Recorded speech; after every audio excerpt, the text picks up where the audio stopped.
Let's go. We're live. Let's talk about food. I'm eating it, so of course I'm thinking of food.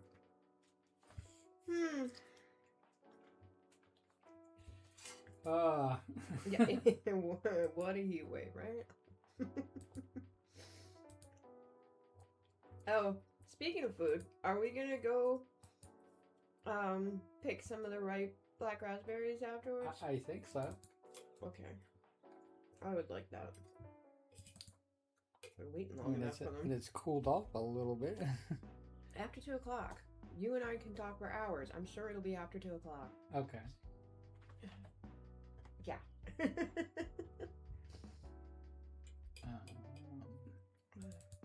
I have no idea what you're doing, so I'm just talking because you said we were already live, so. We're already live. I was like, I don't care. I'm in my window. Yeah, I'm curious to see if again today, despite the screening, well, it hasn't been. We'll see. We'll just see what happens when the wind goes around, when the sun comes around, because of the time of day.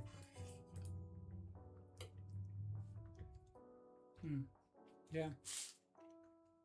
And Shy Boy's in the perla.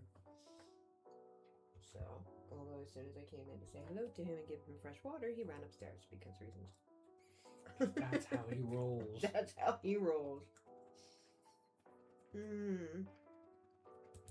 Thank you for brunch. You're welcome. Even though brunch is still canceled. Yeah, I think that's what we should do for next week if we're going to do this. Or we're going to try to make it a habit anyway. I don't know. I think we are. We're so erratic at this point. I don't know what to say. Well, here's the problem. Wait, what's the date? That event, the farmer market thing that we said we were going to go to? Because it's something that actually happened on a day off, which is so rare. Because I got asked from the garden group. All right. Well, what day is it? The 13th, I think. What's 13th is a Monday. That's hold on. This is why I have to write everything down because this damn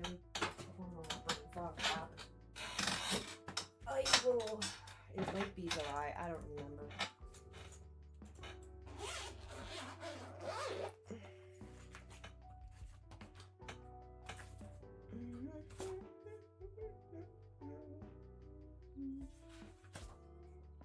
It's the 10th. It's the 10th, so that's right in the middle of another two beans next week. Well, sort of. It's at 3:30. It starts. Yeah. So what we can do? Well, it's close enough that we could do a 2-hour or a 2.5 hour or even a 3-hour and just go. Okay. We are definitely not doing a 2 beans in public. No. At a con or something like that. Okay, fine. But I was thinking. Oh no! Everybody hold your hats. I know that you smelt the burning. But I was thinking about moving two beans in with my weekly wrap up. I don't even know what that means because brain. So at the end of every week, I do a weekly wrap up on Thursday. But instead of waiting till Thursday morning and doing a weekly wrap up and then doing a two beans, I would just basically not do the 1 o'clock to 3 and do the weekly wrap up with the two beans. So you're saying we would do the 2 beans on Thursday so you wouldn't feel pressured? Right. It's your show. I'm just a sidekick. I know. So next week we're doing, because I have to write this stuff down or I'll forget. All right, so what time does that start then? It's going to start at noon again.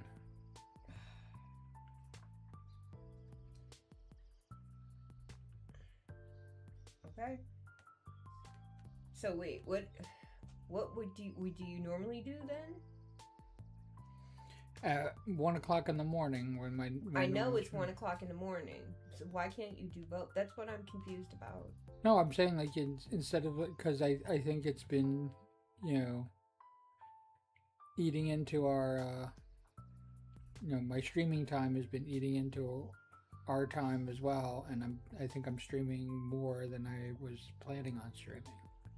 Okay.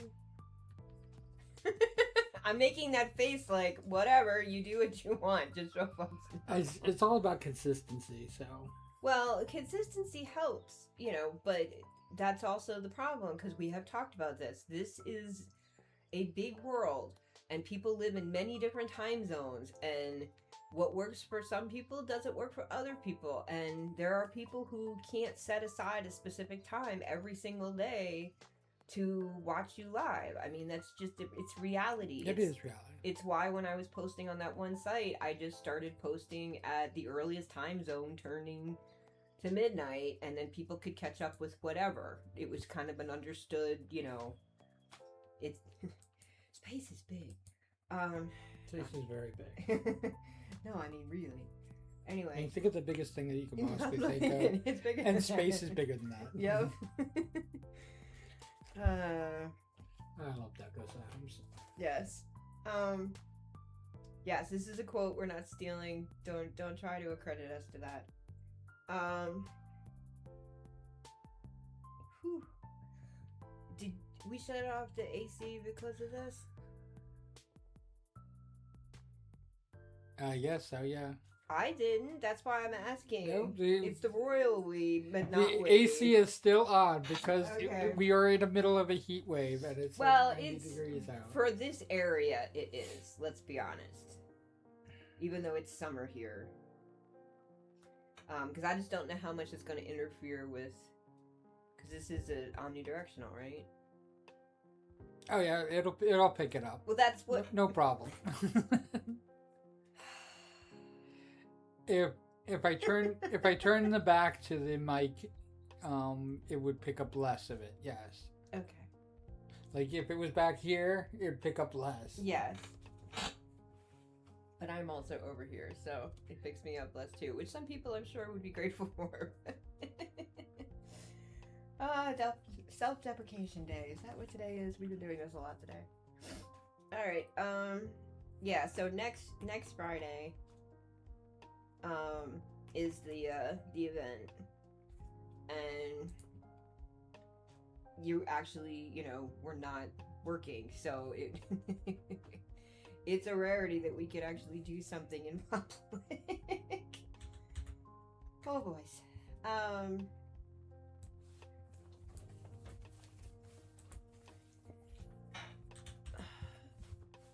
I thought you weren't going. Wait, are you double dutying your stream now? I am. Oh, thanks for warning me. I told you I can't carry these streams by myself.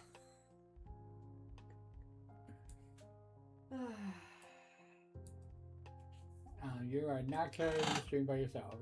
Yeah, well, I mean, if they see the art, no, I'm not. But still, it's when you're just quiet because you're focusing on your art. This is kind of a weird thing. Is all I'm saying.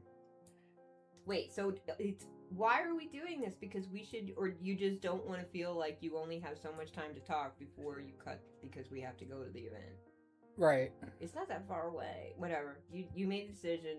I'm just a sidekick. I will abide. I mean, we could do it. No, I will abide. I still have it scheduled as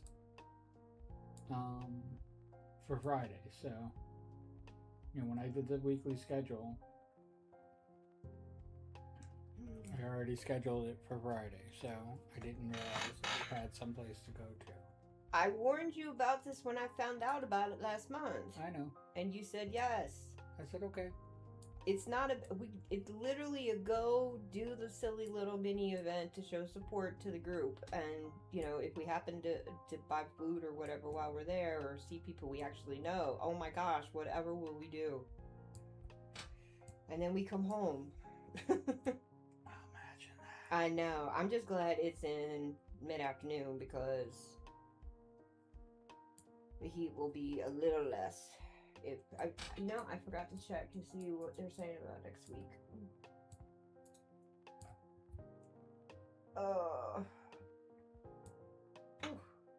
Okay, that's. Wait, why am I on this site? I clicked on the wrong one. That's why. Oh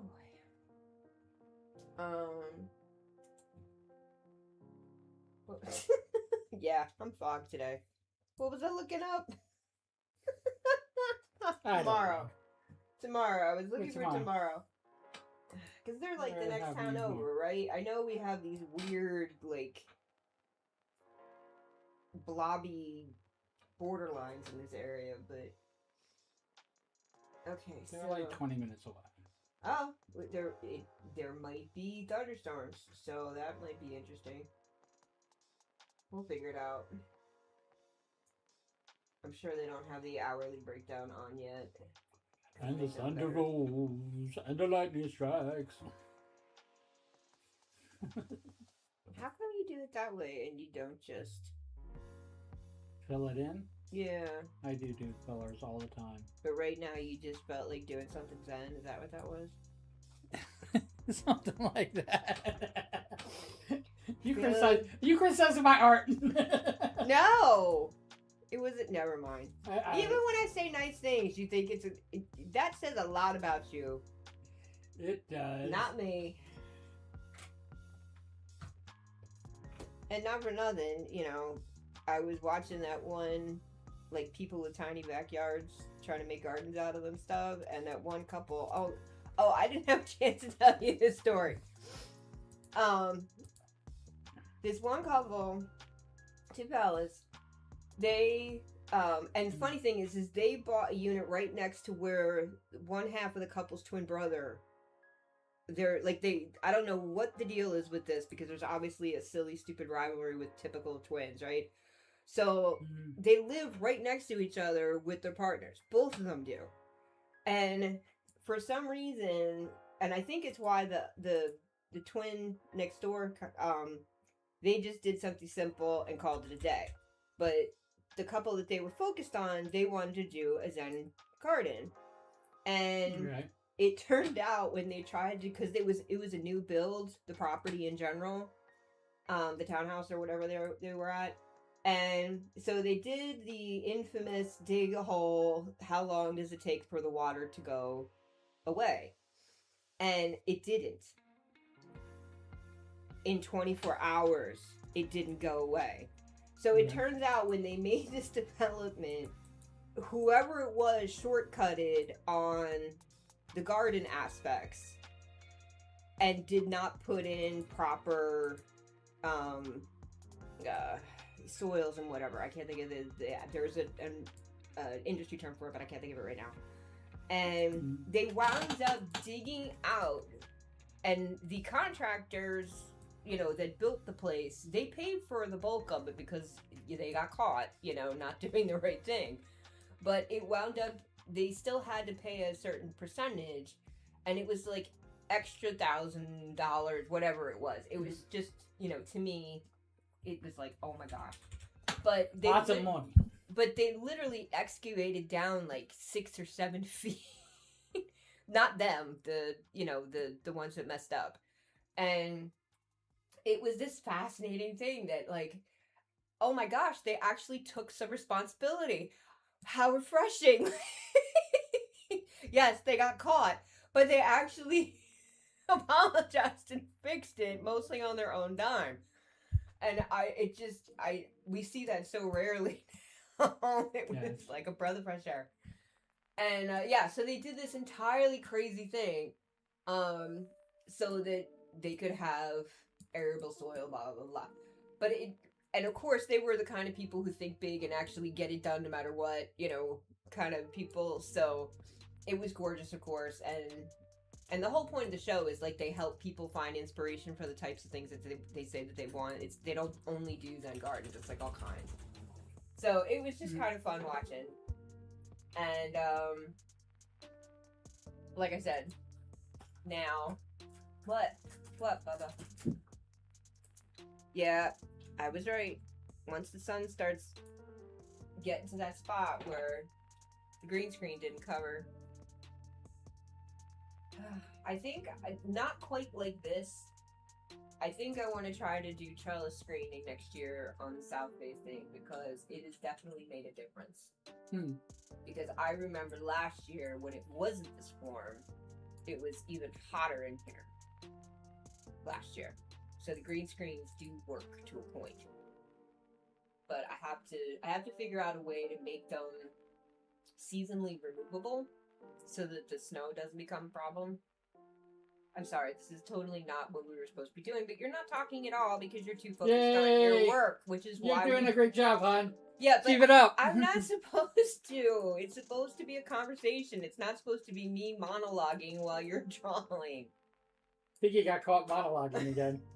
No, I didn't get caught. I'm filling space. It's one of the worst things when you do a radio show is dead air. So it's something you learn early on. I know, and I abuse the fact that that you like to fill in every single. No, I don't like air. to fill in. Yes, you do. I'm a sidekick. I am not the main. It drives you crazy that all of a sudden there's dead air. It does. It does. Hey, 8 years of building a habit. Yes, it's a trigger. All right. When we're supposed to be broadcasting. If we were just hanging out, I would have no problems with that. We're not hanging out. No, we're broadcasting. Although you always say we're hanging out while we're broadcasting. Yeah, we're just hanging out. And then I'm holding the ball all the time. I dropped the ball in your lap. Here is ball, your lap. Yep. Holy guacamole. What? Never mind. Wait, I don't know my PIN number from my phone. If I'm rubbing off on you, I'm so sorry. Alright, I should finish my brunch before it gets chilly. Because the AC kicked back in. So what I'm doing, in case people are like wondering what I'm doing while Figgy is basically monologuing, making sure there's no dead air, is I have 2 cells on my money thing left to do, and I am rolling through it, and I'm just trying to get it done because then I'll have the money emote with the money detail. Is that what they actually call it in modern parlance? What? I thought it was framed nowadays because of the tech. Oh yeah, they do call it frames. Yeah, I know. We both still think in terms of the old-fashioned flip with tracing paper. I'm sorry. What I grew up. We're doing animation. It was cells. Everything was a cell. Yeah. I show my age. Terminology changes. I'm an old man. Oh yeah, so it is frames. Yeah. You are correct. Correct. I am technically correct, which is the best correct. Yes. Okay. So we got. Okay. Okay. They fuck you at the drive-thru. They know you're gonna be miles away before you check your food, so they fuck you. And I always wonder. And there was only like. It was either the one place that we just finally gave up and stopped going to, and then there was the other place where you always knew when that other person was at the window. You know. So you know what I think I sound like when I do the Joe Pesci impression? I sound like Jim Brewer trying to do a Joe Pesci impression. So I'm impersonating Jim Brewer, impersonating Joe Pesci. There you go. That used to be a thing a lot of comedians used to do, was like try to imitate somebody else in their circle doing impressions. I don't even know if they still do that kind of stuff anymore. Do comedy clubs even exist anymore? I believe they do. At least they did a couple of years ago. Oh, well, we just keep losing so many community spaces, commercial or otherwise. I'm so glad. I think they just turn those comedy clubs into open mic, so they don't have to pay the talent. I think probably at some of the smaller venues. I can see that. And they probably do. I mean, I know one shop downtown, I think they were trying to do like some typical coffee shop open mic type stuff, but I don't know what happened with that. I haven't really looked at the schedules. I always laugh. Every comedian, no matter who they are, and even if you're Robin Williams, you've gone on stage and you bombed. Oh yeah. And the thing about bombing at a comedy club is anybody who walks into that comedy club is not looking to bomb. Yeah. Is not looking for comedians to bomb. They're coming there to laugh. Yeah. They're coming there to enjoy themselves and have a good time. They're like, freaking make me laugh, clown. Yeah. And so when you bomb, you have a built-in audience that's built to laugh. And you bomb. You still bomb. Yeah. So it's one of the reasons why comedians really feel that. I don't know why this just reminded me, but we had a comedian night, like professional, when they hire somebody for the students in undergrad. And I had never heard of this guy before, never seen him, and this was like towards the later years. And I'm not going to name names. But they started picking on somebody from our crowd, the theater group. And honest to gosh, it was the bizarrest twist of events. And when we talked about it later, I still don't remember even how it happened. The person they were picking on literally stood up and said, "Fuck you, clown." And the comedian was not prepared. They had no rejoinder. They had nothing. Absolutely nothing. And we used to tell that, like, there's, the long version with all the back and forth and everything else and everything else. But it's one of those things that stuck with me. Because, how the longer you live, the harder it is to remember everything that was, whatever, funny or sad or whatever. Stuff slips through the cracks. But that one's still with me. That one is still with me. And I was not with you, though. No, because we hadn't even met yet then. No. We had a couple more years to go before that happened. But they were at the wedding. For what it's worth. What are you laughing about now? It's still comedy? We're just laughing about comedy clubs? Because even I have bombed. Even at poetry slams. That's what I was saying. You're talking about poetry slams. No, but I've done stand-up. Oh, you tried to do stand-up? Oh, yeah. I don't remember you telling me that before. Yeah, I've done It doesn't surprise me, but there's actually one person from that one group that I was on. Technically, I still had contact with them because I haven't officially left the website we originally all met before somebody made a Discord for it. But, that was their dream. And I'm like, you stand up in comedy? Yeah, and I'm like, dude, you're like, now yes, you got a kid and everything else, but like, when are you gonna start doing? Yeah. And I think there was a point where they were trying to do, because they're in a large enough place that there are still places like that where you can have open mics and whatever. Yeah. But I have no idea what's happened with that because they're not one of the ones that. I don't remember if they did have a Twitter account, but I don't remember them being on. They may have been one of those people who made the account when Blue Sky first went up, but they never used it or something like that. But I don't like everybody. Yeah, like a whole lot of people. So I don't know, and I only go back to the other site once in a blue moon now. So I don't. Because that one, it's a news aggregate site, like 20 billion other news aggregate sites that exist now. So,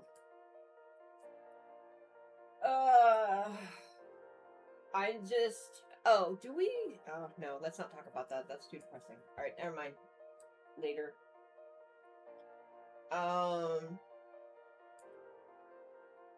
I know what I wanted to ask you, even though I already know the answer, because I'm going to publicly shame you for this. Okay. Did you do any research? Like I asked you to? Uh-oh. The answer's probably no. Okay, yeah. If you're saying the answer is definitely no. The first time we started talking about doing conventions again. Oh. You did like this huge search. I primarily have been doing streamer ones. And I said, been why doing are searches. You doing only streamers? Because first of all, there's not that many still. And second of all, why aren't you looking at just art and comics? There are tons of those, and whatever. So yeah. I have done some research since you and I have talked about this. Yeah, that's like the weirdest thing because art involved to it and skill. Because it, I'm the craft person who believes that it doesn't have to look fancy or have painted whatever's on it, but the craft is still an art as much as a skill. And I mention this because all of a sudden I realized I left that old vintage cork that's really not a cork board. It's really a trivet. Mm-hmm. And it's got the thicker substrate underneath the very super thin layer of cork.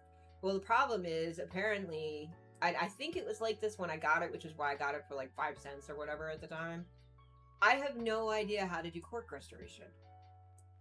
I know how cork grows. I know how they harvest it. I know how they turn it into things. But like, I would have to actually research if I wanted to restore this. And the funniest thing is when I was looking at it and thinking about restoration, it's really not a style that I like. I just love the fact that somebody did it. Do you know what I mean? They said, oh, sure, we could just have a cork, whatever trivet. But if we do this, you know what I mean? Now look at it, Now how much would you pay? Yeah, that I admit that was in the back of my head, but I didn't say it out loud. But of course you did. Hey, that's what I did. Anyway, so now I'm wondering, and I'm gonna start looking into, because remember also they started doing the cork insulation when I was looking up all the green stuff? Yes. That disappeared. Well, I remember it was huge. Well, because the cork only grows so fast, and it's not fast. It's a snail's pace. I remember there was like a big cork shortage and stuff like that. Yes. And they were thinking like, oh no, we're not gonna have cork boards anymore. Well, it's more than just cork boards, but yes, cork is used in so many things people don't know. It's an amazing plant. It really is. But you were saying wine bottles and stuff like that. The obvious. Yeah, you're just being a smartass now. Okay. So what were you actually saying? Did you mean to drag that to that edge? I did. Okay. It looks a little... Oh, because it's one of the... Okay, yes. I did mean to do it. I swear. Yes, you did, because perspective is everything.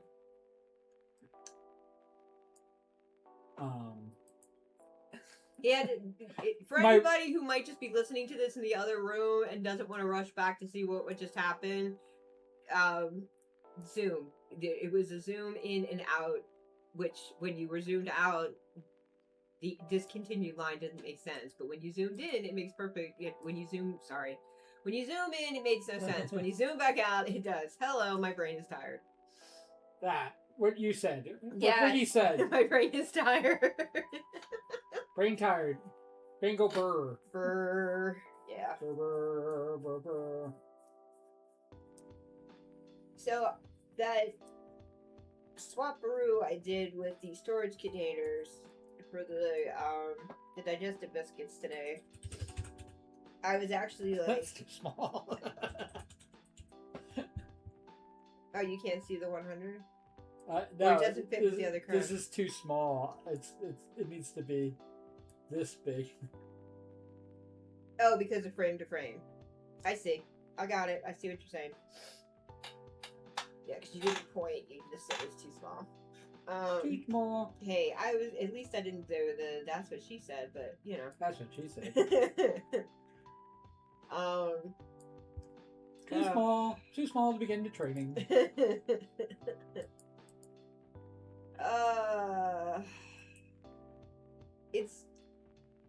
That's another conversation for another day. I'm gonna keep it late today. We'll pretend that. Yeah, that's much better. Might want to bring it down a little bit, but other than that, it's fine. It's your art. It's my art. The only time I ever give advice is when you ask, and that is so rare. I'm so happy about that. I'm glad I can rarely ask. Well, because you have to remember, there's so many people who are always so self-conscious and, you know what I mean? Like every 5 seconds, should I did it? Should I moved it? That's me. I'm that person. I always second guess myself. Yeah. It's terrible.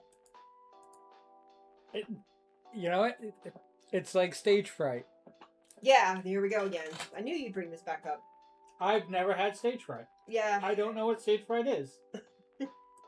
I can guess. I can, make inferences. I mean, it's the known term because it wasn't like I was shaking and terror. You know what I mean? Like, I didn't think somebody I would die from it, but I was so uncomfortable in my own skin. Yeah. That I just felt like no matter what I did, it wasn't going to be good enough. It's more of in my case, it's not like usually when you talk about stage fright, it's people who literally just think everything's going to be fine and then freeze up. And then you're paralyzed. And then you're paralyzed and people are trying to give you, cue whispers off stage left or whatever. And, what do you call it? For me, it was just, once I got out there, I was usually fine. But it was the getting on stage part that was tough. Except when I was in things like... The anticipation, maybe? I never really thought much about it. I just know that when I was in large performance groups where everybody's just, pretty much dressed the same, doing the same thing, like chorals and stuff like that, that was never an issue until I had a solo. And that was disastrous for other reasons. But yeah, it's one of the reasons I didn't know why I had stage fright. Because I only did the performances that I did as a actress because you had to for classes. When I changed degrees. My thing is that I could never figure out how to be in the moment. I'm so busy looking at my cue. Yeah. I'm so busy waiting for this thing. I'm so busy looking for the safety. What's the safest place to proceed so I don't fall down the three things of stairs, fall into the hole that is the freaking ladder that goes down into the dressing room off stage. I've always those things. Yeah. Those things were what was on my mind at the time, not what the action was going on the play. Yeah. But I've never been like I will walk out on stage even if it's not my cue. Well, yeah. But I mean, but it's such a weird thing because stage fright is so different for so many people. That's one of the things that I think is unique. It's it all gets lumped under this one thing called stage fright. But you might as well just call it fear of fire. Most people have a fear of fire to one degree or another, except for the people who just basically want to be, edge folk. But that's not my problem. And but the thing about this, and I may have said this in stream before, I don't know, but with the radio stuff, it was never an issue because I didn't have as much to focus on, I think. It was just you're in the booth, you have your program, and you do your program. And even when I did get, I think something close to what people think of when they think of stage fright, when we were doing the radio plays, because I was running everything. All the sound effects, all the, you know what I mean? I was doing all of that at the board. And so it was a little bit more than just, doing sound cues and stuff like that as a techie, you know what I mean? For a stage show. But, and it was really the only one that was the most challenging, strangely enough, was when we did the Hitchhiker's Guide to the Galaxy. Because even when we did the Phantom Toll Booth, because I had scripted it because I loved the book so much, we didn't have, it really did focus for the most part on... Which, amazes me because, I when you were telling me that you did the Phantom Toll Booth, I was going, I've never heard of a a production of the Phantom Toll Booth either. Well, we didn't get permission. I mean, like, that was one of the things, like, back then I didn't even realize how much trouble I could have gotten us into. Yeah, but I mean, like Hitchhiker's Guide to the Galaxy, most people know. Oh, you mean as a piece? Yes. Yeah. And it's even been a Broadway play. Oh yeah, it's been all kinds of things. It's gone on to have many lives. Yeah. Phantom Toll Booth or Restaurant on the Edge of the Galaxy, those two books I've never seen turned into... At the End of the Universe, but yes. Restaurant at the End of the Universe. Yes, you said Galaxy. Oh, God damn it. God damn it. At any rate. Yes, the Restaurant at the End of the Universe. Mm-hmm. And you know, since then, they have not just the original approved cartoon, you know, that was made, but they have now, they have since done productions. Of those things. Yeah. And I don't think that that's out of, oh gosh, we know this. You should know this. When a work comes out of copyright, 100 years thing or whatever it is, I know there's a specific term, but I can't think of it right now.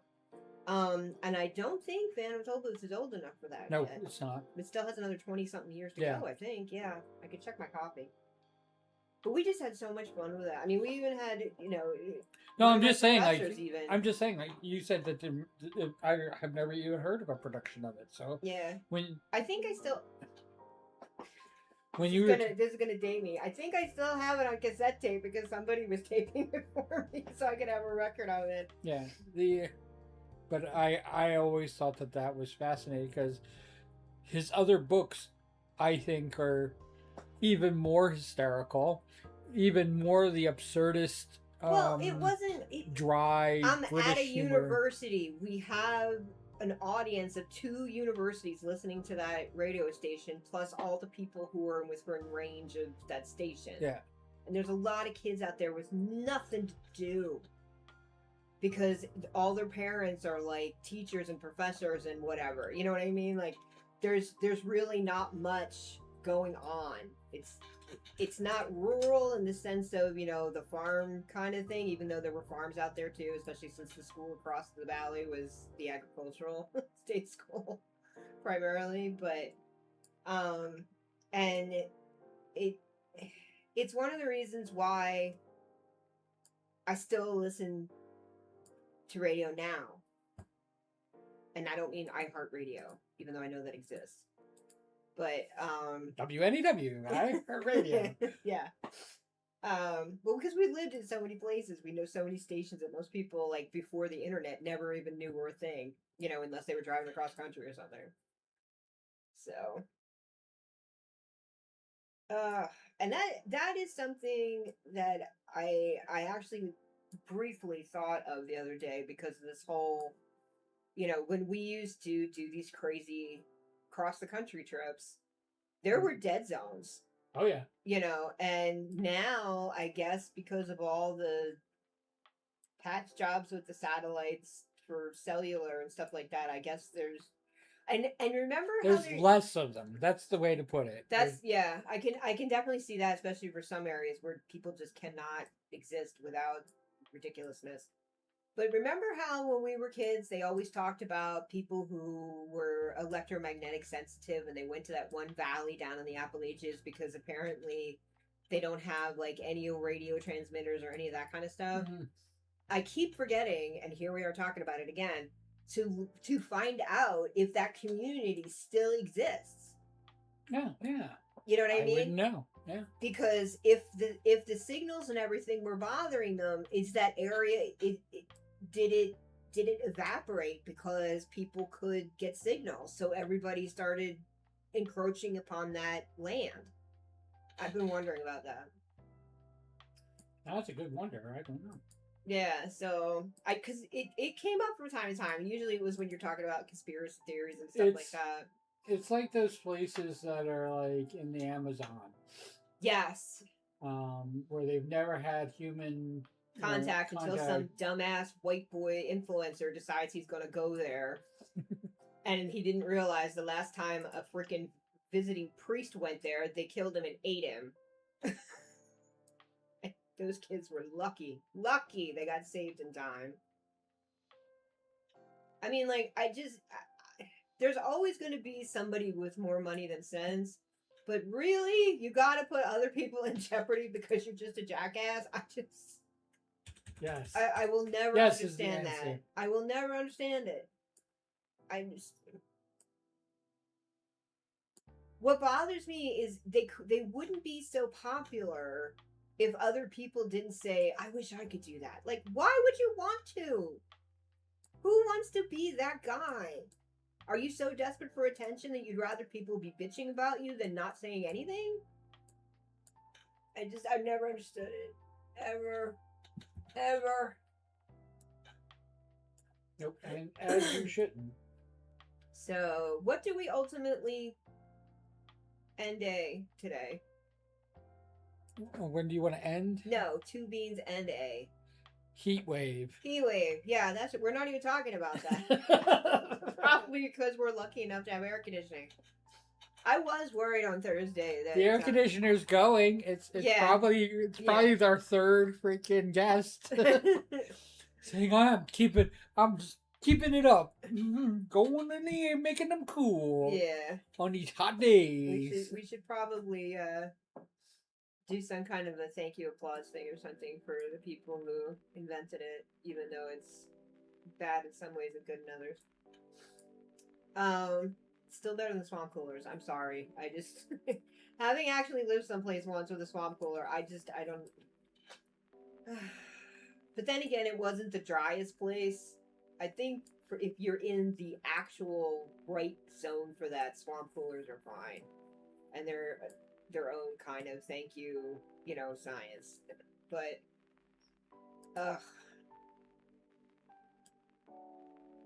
too hot. What does Figgie have against swamp coolers? Let's find out. Because the one place we were, it was too humid. So that's not how swamp coolers work. The whole point is they add moisture, which helps. I'm not going to science this right now. We both know how they work. You're talking to a Florida boy. I don't even know what a swamp cooler freaking is. And I grew up in the swamp. Exactly. But that's the joke, is it doesn't work in a swamp because the idea is that you add humidity, which lowers the temperature. There's a better way to explain it, but not right now. Not for me. And anybody can wiki it if they want to. But they work best in places that don't have swamps. That's the joke. Because it's a derogatory term for people who can't afford air conditioning. The swamp coolers. That's another stupidity. Even though, from, the science perspective, genius. Yeah. It's like caves. People don't understand that, yes, people lived in caves for a very long time. Were they optimal? There's only so much cave to go around. So I'm sure some people lived in the caves that had, the weird leakies, and the caves that, you never knew when the bats were going to wake you up at 3 o'clock in the morning when you had to hunt in 2 hours. Who knows? Nobody ever writes those stories. Maybe you have bat alarm clocks. When the bats come back in, that's time to go to the hunt. Yeah. I gotta get ready. It's hot out. I don't want to. I know I hate hunting in the dark, but I mean, there has to, for all the people who do science tunes and everything else out, nobody has started to do that kind of stuff. What? What stuff? Like, use the science and the history and everything, and not in a derogatory fashion. Yeah, I can see that. Because I mean, like, there are people, like, they do, history comics that are kind of humorous about historical figures and stuff like that, but I mean, you could say Schoolhouse Rock in a way is a musical version of that, but yeah, there isn't much that I know of. Gratis, most of my comics reading is still limited to English. I have endeavored to learn other languages, but like everything else, if you don't use it, you lose it. Yep. I still remember how to basically insult people in a mild form in like 7 languages. What was I watching last night? Oh, I was watching Tom Hanks is doing an expose on World War II, the Great War. All right, what kind of... Usually when you say expose, it means you're telling people things that has been hidden. So what is that? Well, I don't know if it's the things that are hidden, but it's definitely... Do I have to get a dictionary out? An in-depth look at... That's not an expose. That's marketing. That's what that is. If they're calling that an expose, they're not. They didn't call it. I called it an expose. Oh, now the truth comes out. You were besmirching Tom Hanks's career with your poor advertising. I think I hurt. I think I hurt his career. That poor man's never going to work again. Thing instead of whining. Because of your poor advertisement created word choice. That's what I was trying to say. And you couldn't let me say the last 3 words. Okay. Aigo. That's my poor word choice, yep. Yeah. And worse, you were using it defensively. Never use poor word choices defensively. It makes you look dumber. I dumb. You're with stupid.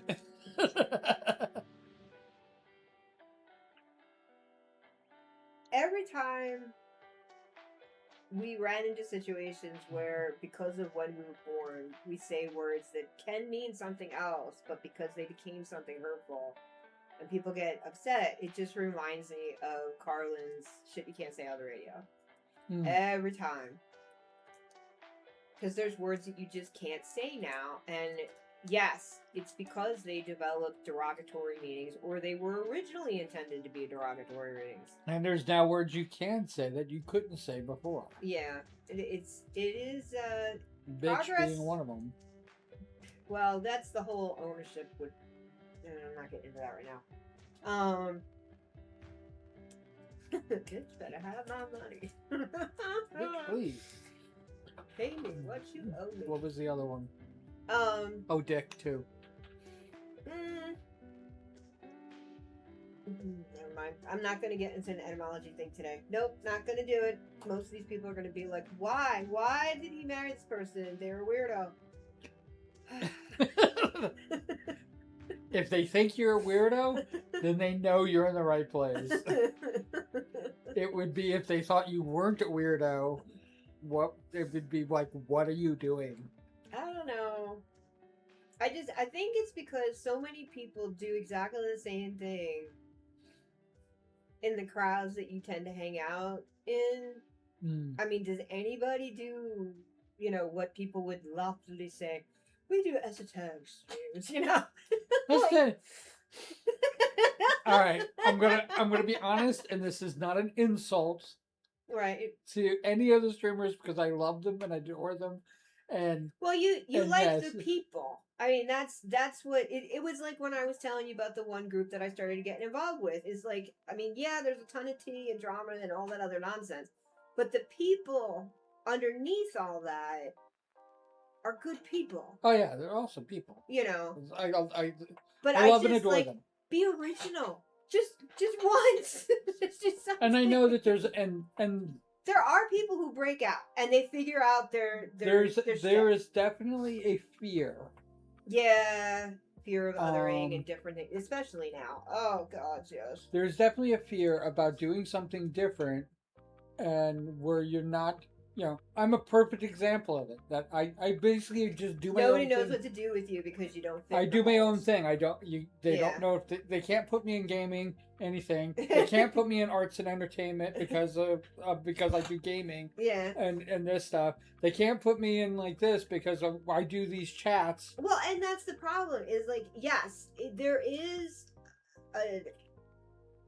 a usefulness in labels, but that's where it stops. When you have something, because that's why everybody was like variety streaming. Yeah, I was gonna say that. Yeah. This is nothing against any streamer who considers themselves a variety streamer, but you're not. None of you are. I don't even consider myself a variety streamer, and I do art. I do singing. Well, I do all these other things. It's because of the stupid freaking algorithms. Because what happened was, as soon as you strayed, they don't recommend you anymore. And it just drives me crazy. Just because you play Dead by Daylight on one day and you play Fortnite on another day doesn't make you a variety streamer. Yeah. But I love you. I love you. I love my heart. I love you. You're. I don't. Has the streaming community done the embrace the word love and then ooh the word love, and is it okay to say that now again?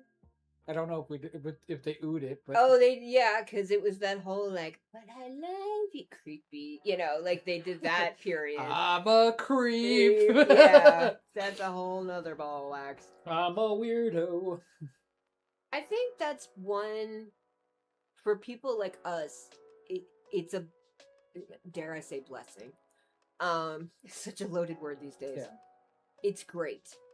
It's entertaining. It's a lesson in life that you get to see the patterns. Yes, so many of them are so frustrating. You just want to shake the universe. Can I say the other thing that kind of Go ahead. I think. Since when do I control what comes out of your mouth? No, please. Never. Please. So the other thing that streamers tend to do, not all streamers, just so you know. Did you just do the not all streamers? You did. Not all streamers. That's gotta be a not everybody does this. Isn't that an internet strike somehow? It is. I don't care. It is turning chat into one being. It drives me when crazy. they instead of saying everyone, they say chat. How are you doing? Yeah.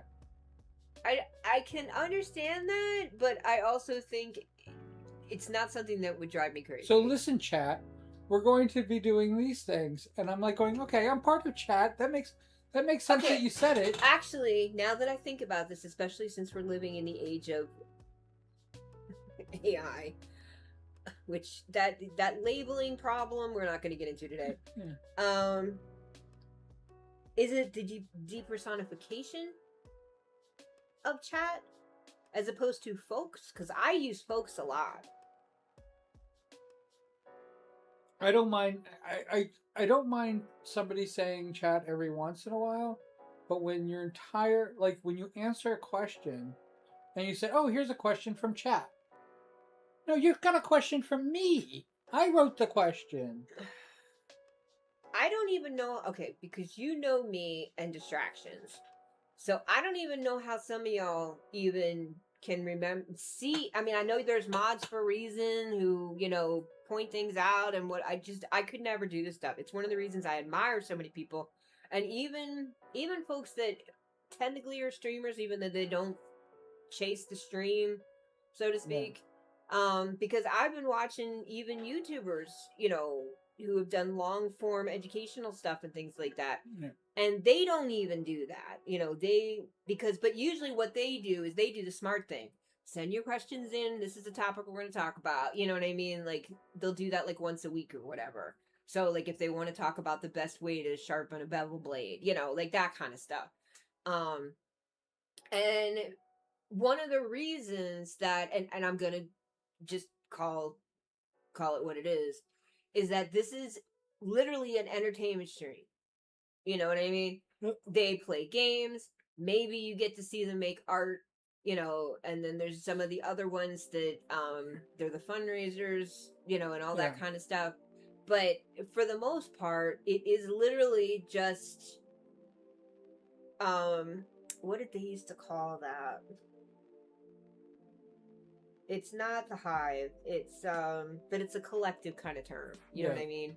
Where it's just a hangout. That's probably actually the word that I was really thinking of, but I know a lot of people would protest it. It's not. You could be doing anything. You could literally be just pretend. I mean, look at the. Today you're drawing, but even though you stopped, But normally when we do some of these, unless we were having a mystery theater thing where we're watching something, together and talking about it without it being a complete ripoff of the idea. But it's this idea that you are a collective and you all have this interest, even because I can't tell you how many people I know, like, are they there for the person or are they there for who follows them? It's just like the whole celebrity thing, which drives me crazy. I mean, somebody actually described 8 billion people play Fortnite. Why this person? You know what I mean? That's what never made sense to me, but go ahead. But somebody described it, and this is like way early on. I think it was. And I'm not saying 8 billion people is the accurate number. I'm just pulling the number out of my ass. Sorry. 8 million is probably. I said billion, but that's why I was correcting myself. That's all. Every single human being on this planet. Which is why I corrected myself. Yeah. They all play Fortnite. It used to be Duke Nukem, but that's another problem altogether. Vaporware until it wasn't, and it was worse. And then it was worse, yes. Oh, God. Do they still do the Vaporware Awards? Sorry, I keep distracting you. I think they do, and I think it's just kind of like... no. Kind of out. What do you got? I forgot what I was talking about. People playing Fortnite. We were talking about, like, everybody watches this, everybody plays the same game. Oh, how this was, streaming was described. And like I said, it was before I was even streaming. So they weren't talking about my stream. They were talking about their stream and what they see. And how they see it. And how they see other people's streams. And they said they're a bartender. Okay. Depending on the type of stream, I can totally basically see that. Everybody's coming in and it's their order. It's their order. Yeah. Whatever the drink of the day is, like that's the games that they play and stuff like that. And there's a small, if you're a variety streamer, there's different things on the menu. Or there's different entertainment on the little mini stage. The conversations you have with people, because that's your community. Yeah. And I kind of, because I don't like when people just, chat. I'm going to take chat with me. I'm going to, Speaking of, is this live? This is live. So, did you even check to see if anybody went into the chat? I am. I have it up. Oh, because you have it on your phone. And the answer is no. Nobody said anything. If they're there, we don't know. Which is fine. Mm-hmm. It's fine because, like, when I'm on Twitch, I get the freaking spammers coming in. Why do you keep mentioning a platform you want to leave? I shouldn't. I just can't quit you, Twitch. Can't quit you, Twitch. I told you what they did to me, right? Tell me again, cause bog. So, out of nowhere, and literally after I just used it in somebody else's stream, my emotes, that I've been making. Oh, we were talking about that again. I thought you were talking about the fact that they were trying to give you partner again, but they didn't. Now, Twitch will never give me partner. Well, never say never. Oh, payout. That's what it was. They're gonna... Too many P words. That says a lot about them. I'm getting the payout. Okay, the whole, what, $10 or whatever it is? It's $50, but yeah. Ooh, that won't even pay After 3 years. After 3 years. After 3 years, I get my $50. Yeah. But yeah, so all of a sudden, out of the blue, out of nowhere, I literally just used the emote. I think it was 26, 27 emotes. They just removed. Let's just do it. Because everything is controlled by poorly trained AI. Moderated AI. Yeah. So I was like, what the hell? Yeah. I literally, what the hell? Well, you told me that after you got the payout, you were done with that. And guess what? I haven't gotten the payout yet. Yeah, and they're going to hang on to it. Wait, so because they banned those emotes, is that going to be their excuse once again to not give you a payout? No, they're going to give me a payout. I hate it. To me, it's like when I do these things, I do it because it's fun. I do not expect to make money because it's rigged from the beginning. No, I don't make money here on YouTube, and I worry that if I ever become monetized here on... I do not want to have this conversation again because I am tired of telling you the same truths and you ignoring them. The truths. There you go. Whatever. I don't know if it's going to end up being the same thing if I ever become monetized on YouTube. And we are looking into going you our are own looking way. into you begged me to do the research and then you ignore it. Go your own way. Yeah, so we have that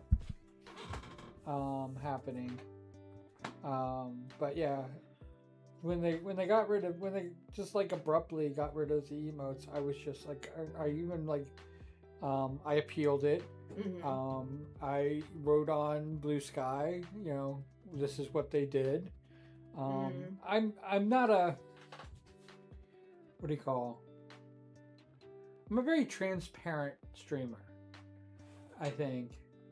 Yes, probably more so than some people are comfortable with, I think. Just because that's the way we are in real life. I basically just say exactly what it is, and I've been wrong. Yeah. And when I'm wrong, I go, goops, I goop that up. I'm sorry. Yeah. This is what it really is, and we move on. Yeah. I think one of the things that people have is because people are so adamant about being right about things that when they goop up, it's like everything else that they've done is wrong, and it's like, no, that's not how it freaking works. I've noticed that too. Well, and part of it is because there's so much uncertainty about realism and genuine anything, and it as designed. I hate to say this, everything is working as intended. It sows distrust. It makes it easy to point fingers. Somebody, because now, of course, we're going to have the cancel conversation very briefly. Somebody got canceled not that long ago because of a slip of a typo. Mm-hmm. And somebody ran and said, oh, so all along, this is what you really meant. And they couldn't back out of it. You know what I mean? Like, it was a freaking typo. And especially because a lot of people, because they hate typing, they do the speech to text now, and those are notorious for typos. And it just blew up a whole circle, and like they still haven't recovered. And I'm not naming names, but like this is the kind of garbage I keep seeing. Now we're having the purity test between real Democrats, and the Democratic Socialists and everything else. I'm like, all of these people have already always existed. Now we care. Yeah, now we give a shit. And it's just like, vote for somebody who's going to do what you want them to do. That's supposed to be voting in your self-interest. Don't talk about why people shouldn't do this. Say, yes, we're all struggling. We're wasting more time complaining about things and researching things. And yes, people can lie to us. It happens. But just vote, for Christ's sakes. If you have the right, I have never understood people who willingly just say, I'm not going to bother. Because they really, the whole privilege cycle thing is so weird to me. Yes.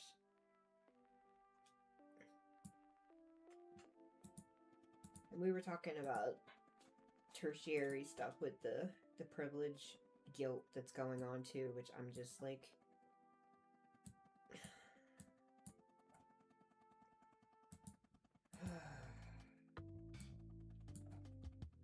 you like got quiet, and this is why we should not have a dual thing, because I don't carry well. Yeah.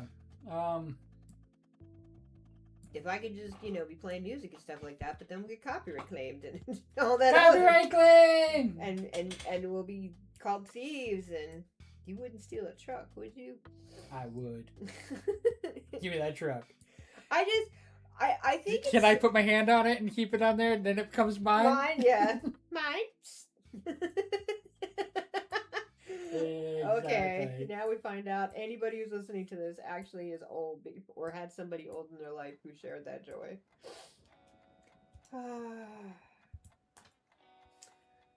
That will never stop being. If I lick it, does it become mine? Oh no, you missed the reference? What happened? Mites. Oh, from... yeah, don't say it! That one. That show. Yes. Because then there's going to be some edge folk out there who say, oh, I have to learn this so I can sound like, I know more. No, is that how they work? A bunch. If I say edge folk, yes, and it's not the fun edgers, okay? And you know what I mean. And those who know know. Fun ones. Because that's all they care about is themselves. Look at me, I'm so this. Look at me, I'm doing this. I just, what kind of a waste of carbon do you have to be to just be saying to people all the time, you're the bestest, brightest, whatever, and we should be paying for the privilege? I just don't understand it. Do you have something to share that's useful? And I don't mean useful in the, does it teach me how to fix something or whatever useful? I mean, it's the one thing I've never understood about influencers.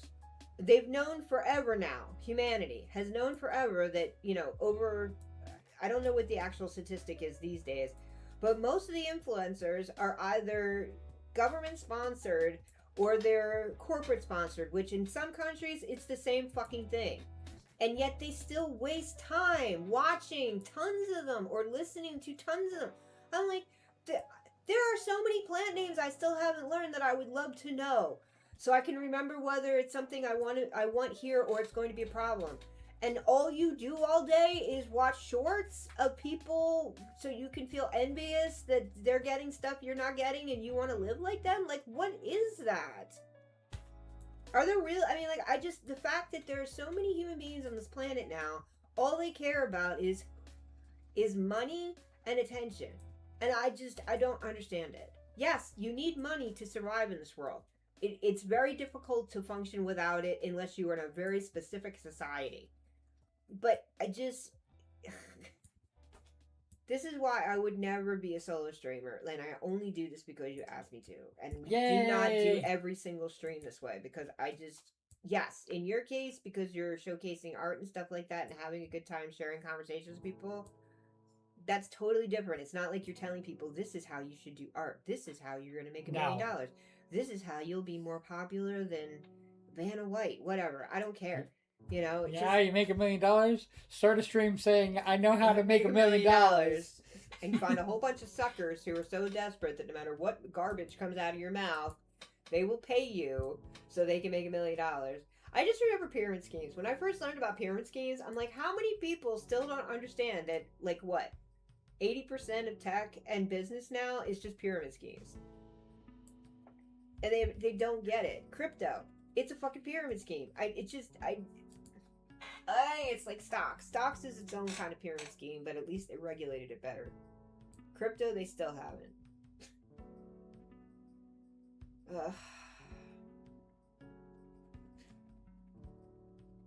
I have wampum. I will give you wampum if you give me your food.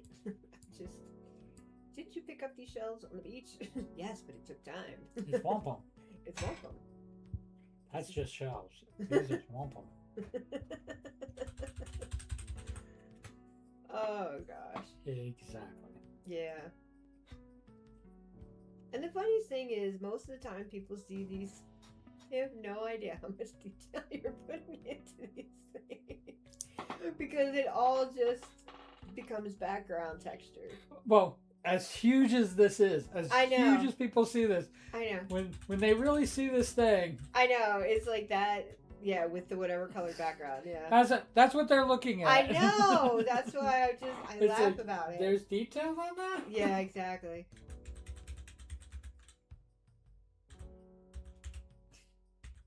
It's funny when the stream actually does it. It's like on a delay. Oh, I'm sure.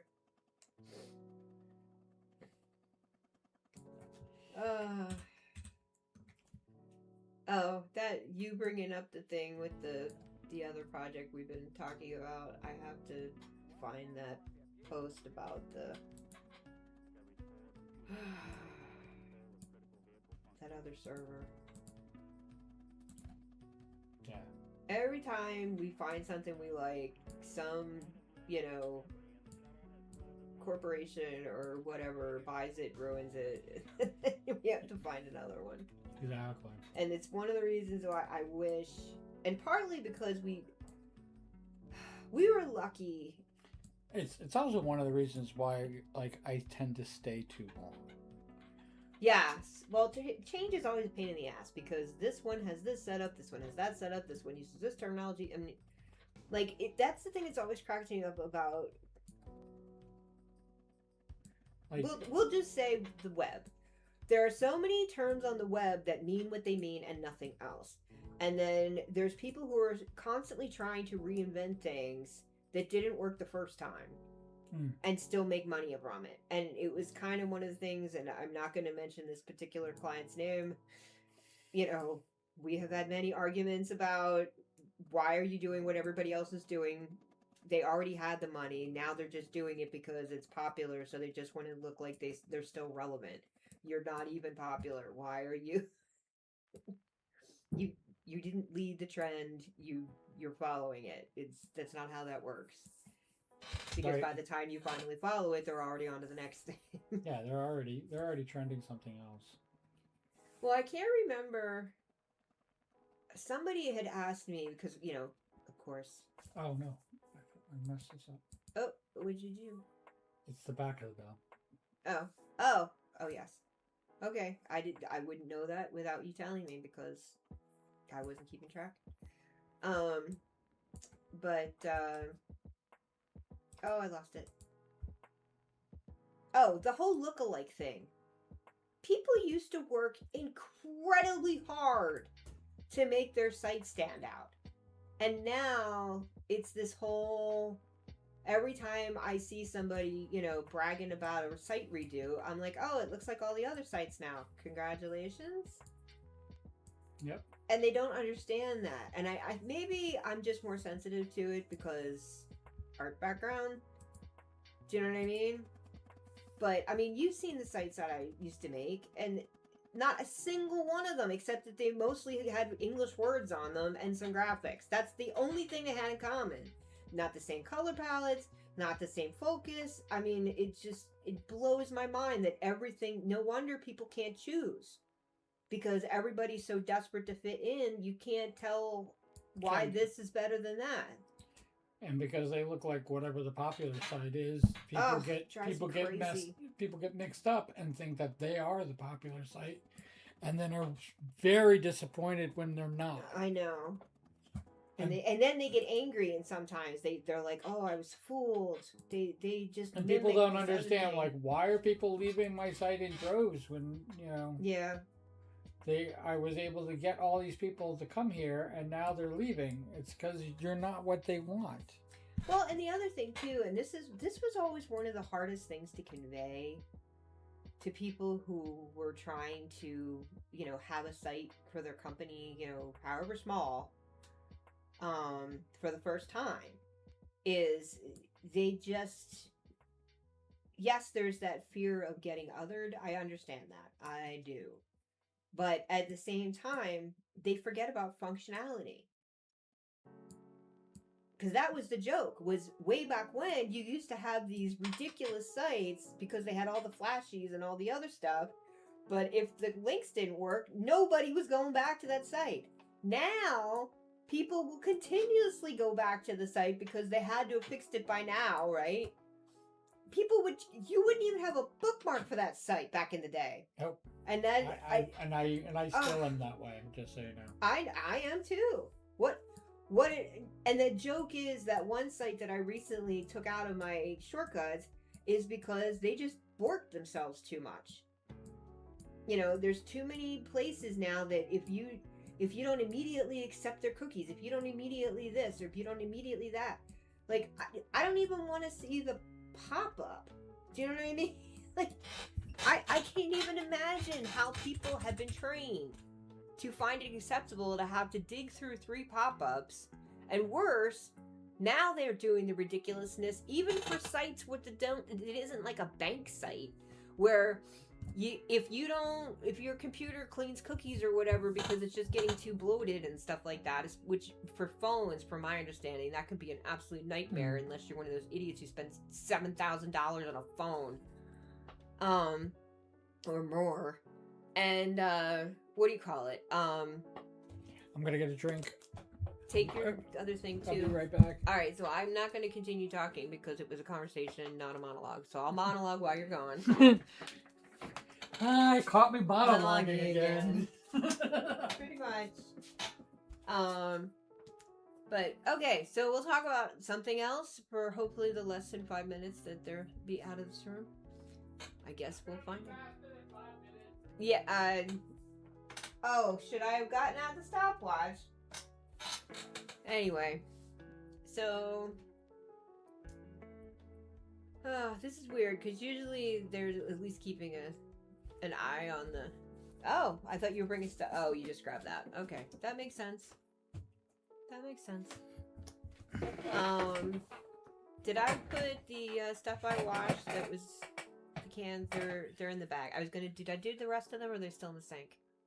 I think they're in the sink still. All right, I gotta do that after we do this.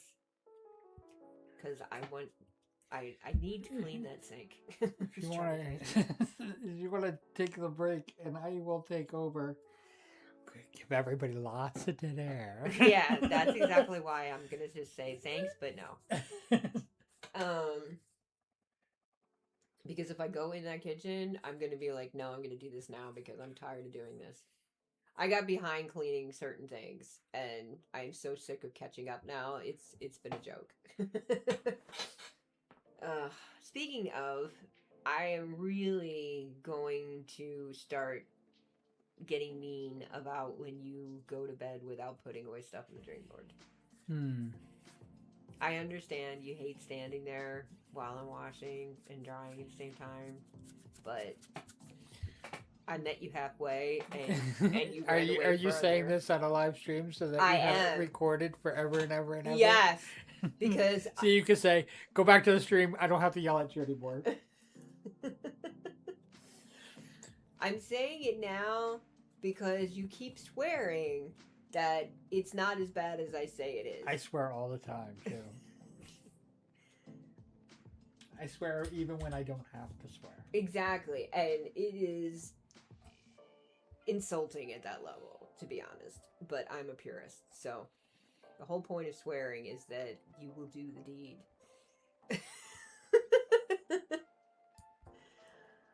Anyway, I don't even remember how long you said we were going to do this today. A couple hours. A couple hours? How long have we been doing this? A little over an hour. Okay, a couple is 2 normally. Yeah, I think I put. We're not doing a throuple hours. So I was thinking. I think I wrote down noon to 4, but without asking me. Without asking you, because the last time we did this, we did it for 4 hours. So. Yeah, but that was because the topics we just wandered into. I mean, everybody who knows us knows that we have no problem filling dead space. Me for completely different reasons than you, but maybe that should be the next 2 beans in dead space. Wait. Or killing dead space. So we're just gonna stream and leave the room and nothing happens? What are you even suggesting here? I'm serious. I am wholly confused.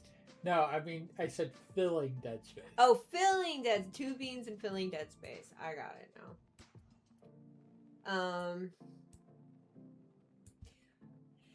What I was hoping we might talk more about is... I know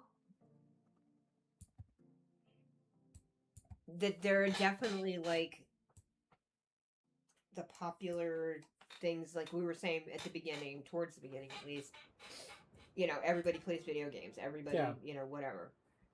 Their art streams, the how-to streams, and I think that's the other thing too. Is like, what would be a new stream if you wanted to do something that nobody else is doing? How would you even do that? How would you even go about creating a stream that isn't something or a pattern or a, you know what I mean? Because the way people, like you even did it when you were classifying things, art streams, gaming streams, you know, social streams, venting streams. And yes, there it's helpful to know when you are trying to find new things, what you're looking for. You know what I mean? If it's there. And I think the problem that I've been having, especially with the algorithms, it's like the algorithms have completely forgotten about keywords. Yep. And I understand why, because people started, what do we used to call that when you would just dump like an entire bunch of garbage keywords that had nothing to do with the video or the product? What was that called? Bloating. Yeah. You would bloat the keywords. And now they're just basing it on clicks, which would, if you, it even makes the race for clicks worse. And it's just, I can't imagine for the folks that aren't niche whatevers, whether they make, you know, YouTube video series or whatever, like how to make a desk or, you know, like that kind of stuff, or why science isn't as good as it used to be, you know, or any of the usual, like, off the beaten track, you know, type to an average streamer listening to a stream. You know what I mean? Because they weren't streams. That wasn't what we used to call them. You were, you know, that was a joke about what are you, a tuber, a ute, you know, like trying to find names for these things. And that's the other thing too that came up when I was talking to some of my friends who are more tech heavy than others, was the muddying of everything. Because then you can't choose. The algorithm has to choose for you. Yes. And I just was like, this is just corporations being cheap, because it's like the nonsense about how they have to hire humans, you know, to look at the most awful stuff. And it's like, for all the technology that we're supposed to have to prevent people from making 17,000 accounts, at the same time as someone who has way too many accounts on a very particular social media thing, because my brain likes useful things to put things in, this definitely sounds pretty bad for me saying it. But are you saying you're a hypocrite? I'm saying I sound like one. Okay. But I understand the challenges of online security. You can, you know, VPNs, all the other things that every time they come up with a new way to lock the door gets unlocked because it can be. You know, it's like locks in the history in general, you know, and now it's just computers are having the same problem that everything else used to have. Yeah. Exactly. And it's just, the thing that drives me crazy is if people didn't fall for this stuff and they just stopped looking at it, but now it's gotten so bad with these stupid algorithms that it's impossible. It used to be that if I was logged into my YouTube account, regardless of which account it was, I would see things tailored to that account. And now, if I sneeze while I'm clicking on something and click on one of those stupid, you know, what do they call them? The vertical shorts? The shorts, yeah. Yeah. And it's like these ridiculous stories that I don't even know who finds them worthwhile. You know what I mean? They're all, yeah. I mean, they're all just bizarre to me. Like, why would you? And I'm not talking about niche things like escape rooms, you know, which is not my particular interest, but I totally get why people like stuff like that. But it's just like they're all supposed to be these, you know, crybaby stories or crybaby gets revenge stories. Like, why? And they're always the victor, so it's a hero. Yeah, it's a hero arc, but it's garbage every time. Yeah, it's AI. You know, well now, yeah. Like, at least before, people would like pay people to be actors. You know what I mean? Now it's just garbage. The whole thing is just garbage, and worse, you can't get rid of it. Nope. Because they just keep making new accounts. Like, there used to be this thing where they had trusted accounts, and now, as long as you pay the fee, you're trusted. So that doesn't mean anything anymore. You know, or you had so many, you know, you've been around for X years or whatever to prove that you weren't just a new account that was going to be a spammer or whatever. Or a, oh boy, the word just went out of my head. This is so frustrating. Which I think it's kind of funny because it wasn't scammers, it was something else. Keep talking. I'm just talking out loud. When I started out when I started streaming, because my account was 7 years old. Oh yeah, because you were doing those videos when you did that long drive. I remember. Yeah.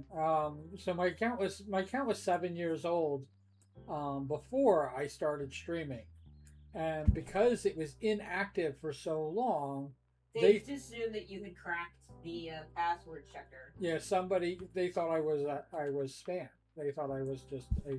Yeah, you had just taken over an account. Yeah, a fake account. Yep. 500 videos I've created for YouTube, and they still think that I'm a freaking what do you call? A fake account that I've taken it over. Still, I'm now at almost 2,000 videos that I've created for YouTube, and they still they haven't recently, but they probably will. I'm trying to let you finish before I change. Yeah, they still like, is this really you? All this other stuff. Well, and this is one of the things I was trying to explain to somebody. This isn't the fork. This is something else.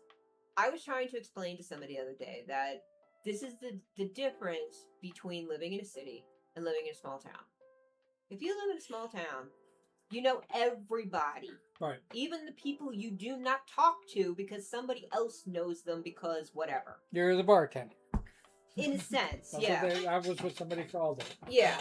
But the point is, like, so you didn't need to be verified because you went to school with this person. That was the vet you went to. You know what I mean? Like, the connections were there. And the broader things became, that also made it easier to scam people, you know, which is why they had to start doing some of these measures. But it's just, like, ridiculous that the only way you can prove who you are still doesn't work. I mean, like, I'm just waiting for the day when they start saying, well, you can go to this office. And of course, now they're also doing it in a backwards way, you know, with the surveillance shit, where, well, you're going to have to do a palm scan. You're going to have to do... No! Why the hell would I do that? So somebody can break into your system, steal my fingerprints? And no! Holy Christmas. 1,800 videos. And I know they haven't recently said, you know, hey, are you? Has this account been taken over? But I'm waiting because it's like going, yeah, you know what? The account was kind of silent for 7 years. I understand. Yeah. Oh, I have that because there was stuff I was trying to do, and then we moved again, and then we moved again, and then we moved again, and then we moved, and I didn't realize that I lost my domain name because they didn't send out, you know, reminders, and we had so much going on when we left California, and as we were driving through the Midwest, I believe was when I pinned down that was the exact time that I lost Comic Scowl. That still kills me. $500 they wanted for it. After the woman who sniped it, which I don't blame her for. I don't. I really don't. if I was looking for that name and it finally came up and this person, you know, I would be like thanking my lucky stars that this person, whatever. But even when I wrote to them, they were like, nope, I got it. You can't have it back, you know, kind of thing. And then they posted twice in 5 years that she paid for, I think it was. And then the bot farmers got it.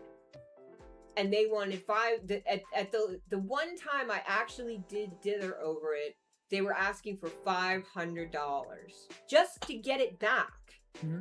And I was like, this is the dumbest system. Yeah. And I understand the business wonks, but if all you're doing is using yet another address that you sniped from somebody, which to me is like, what, you needed it's another like address Hendrix. To put porn on? Like, I just... You remember Jimi Hendrix?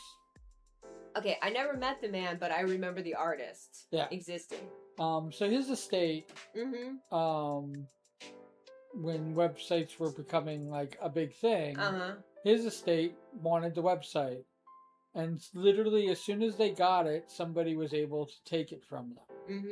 I think they might have had it for a year or something like that. And somebody else, took it from them. The guy wanted $25,000. Well, because they treat it like real estate, like brick and mortar real estate. He wanted $25,000 for the and website. That's a small number now. And they said they've already paid for it, so it should still be theirs. They had to take the freaking idiot to court. Yeah. Right? They offered him, I think it was like $1,000. It was pretty substantial. It was like you're a jerk, but fine, you got us. We won't have to deal with this because this is what it's going to cost us to pay lawyers. Yeah. Settlement. And he lost it and had to pay their lawyers. Yeah. And that's it. Remember when we used to talk about people who are cleverer? That's what that is. And it's part of the problem of why we are where we are now. And I don't mean we as in us, I mean we as in humans. Because all these people are trying to just be the biggest jerks they could possibly be and pretend that they got there because they're smart. No, you got there because you're a friggin' asshole and you got nothing better to do than be a shithead. I mean, like, why is it so hard for them to understand this? And they don't care because they have all the money. And that's what I'm going to say about that. Yeah, it's like the idiot who had insulin or something like that, or the patent for insulin, and then they patented it because nobody else had, and there's a reason there was no patent on it. Yeah, there's so many things like that are, I think it's just, yes, there is value in things, but people just get stupid. And the medical and other, like, you need this to live kind of thing, that stuff, to me, that's criminal. Yeah. That's criminal. I might as well just say, well, okay, but if you charge for this, you can't have oxygen anymore. Not even mixed in with air. You can't have oxygen anymore. So you're going to have to figure out a different way to breathe. And you have all this money to figure it out right now. Because that's how ridiculous these things are. Nobody's smarter. Nobody, is the top cheese or whatever any other dumbass thing they like to call themselves. It's just so ridiculous. It's just greed. And for no good reason. Yep. And I hate it. I've always hated it. Yep. It's exactly what it is. I'm trying to remember the one time I actually did research because we are animals, we have always had power plays amongst ourselves. Yes, we have cooperative nature, a cooperative naturing side, but it's like for some reason, we just can't stop fighting each other for the sake of the fight. And I never understood it. I never have. I don't know why you think you're better because you beat somebody up. I don't know why you think you're better because you cheated somebody out of something. It never made sense to me.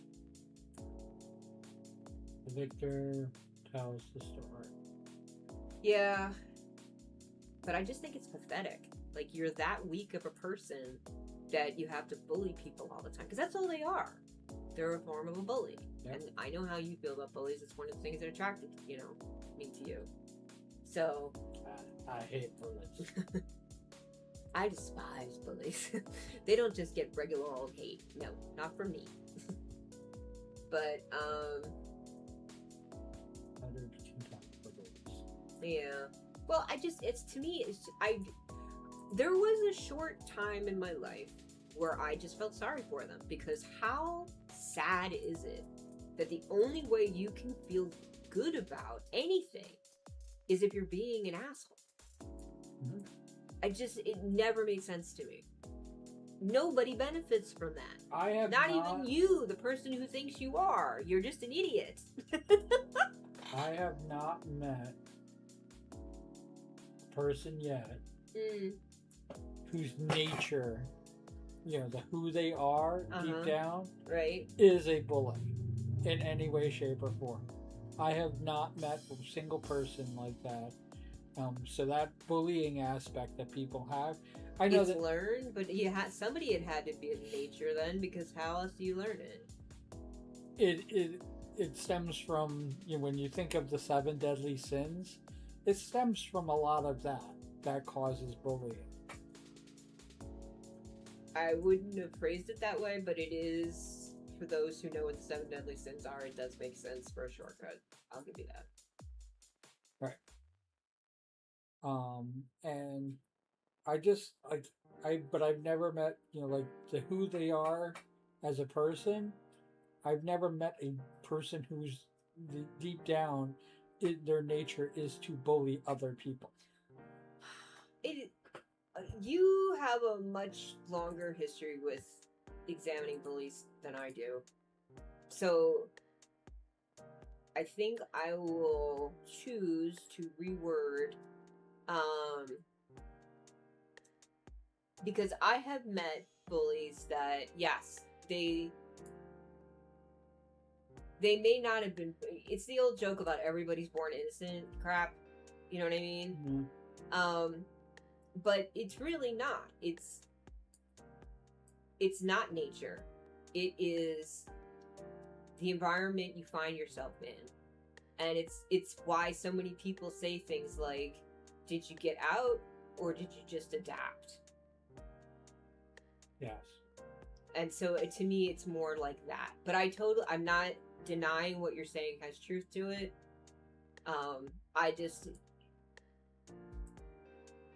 To me, it's either,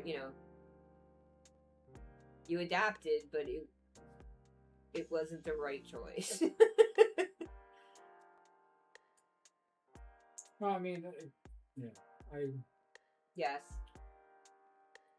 Yes, we don't want to name names. Yes, I know, we're both in that place right now. I lived a life where I was just mercilessly bullied all through school. It's the reason why, like, if somebody said, "Hey, wouldn't you like to go back?" And oh my gosh, I always laugh my ass off. And it's like, no, not even for a day, not even for a moment. And I have to say, there are a lot of people that, like, when they say things like that, I kind of step backwards proactively. Do you know what I mean? Like, were you the bully and you just didn't know it? Or you really didn't believe you were? And I wouldn't want to even fix it. Like, I wouldn't want to, Well, it's why I always come back to, we are animals. We have not, this notion that humans are different. No, we are like all other animals. There's, nature and nurture.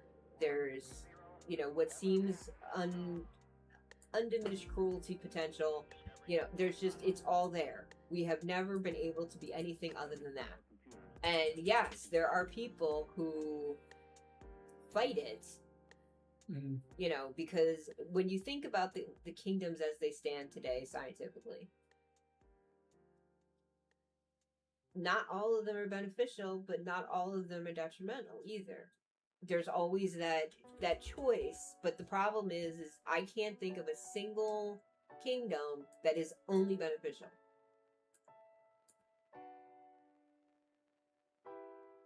Yeah. No. So I can't either. Yeah. So to me, it's always a choice. And yes, there are some people who are gaslit into being bullies. There are some people who, were literally had it beaten into them that if you don't beat them, they'll beat you. Dog eat dog, blah, blah, blah. But it's just like, how much longer do we have to keep doing this stupidity? Like, yes, you've learned to relish it, because if you don't relish it, you might actually feel like an asshole. I mean, like, I just do better. Evolve. Anyway. Yes, exactly.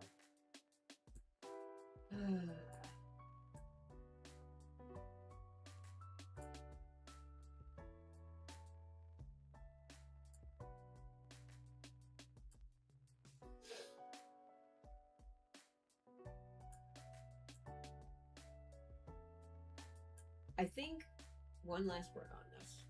Okay, bullies. What drives me craziest about these idiots is that they think it's fair. They think that doing the things that they're doing is fair because, well, why didn't you do it? Because I don't want to be an asshole. I shouldn't have to kill you or bankrupt you or whatever you would do if you were trying to get something from somebody else that I've witnessed horribly many times. Like, just don't be the asshole. That's it. I agree wholeheartedly. Well, from a larger picture, I can understand how some people can say, yeah, but it's impossible to never be the asshole because there's going to be that day when you just can't share, or you just can't, or you just can't. And I'm like, we don't know. We've never been there. Somebody always gets, othered. Always. However small, however big of a difference, they've been othered. Yes. And I just...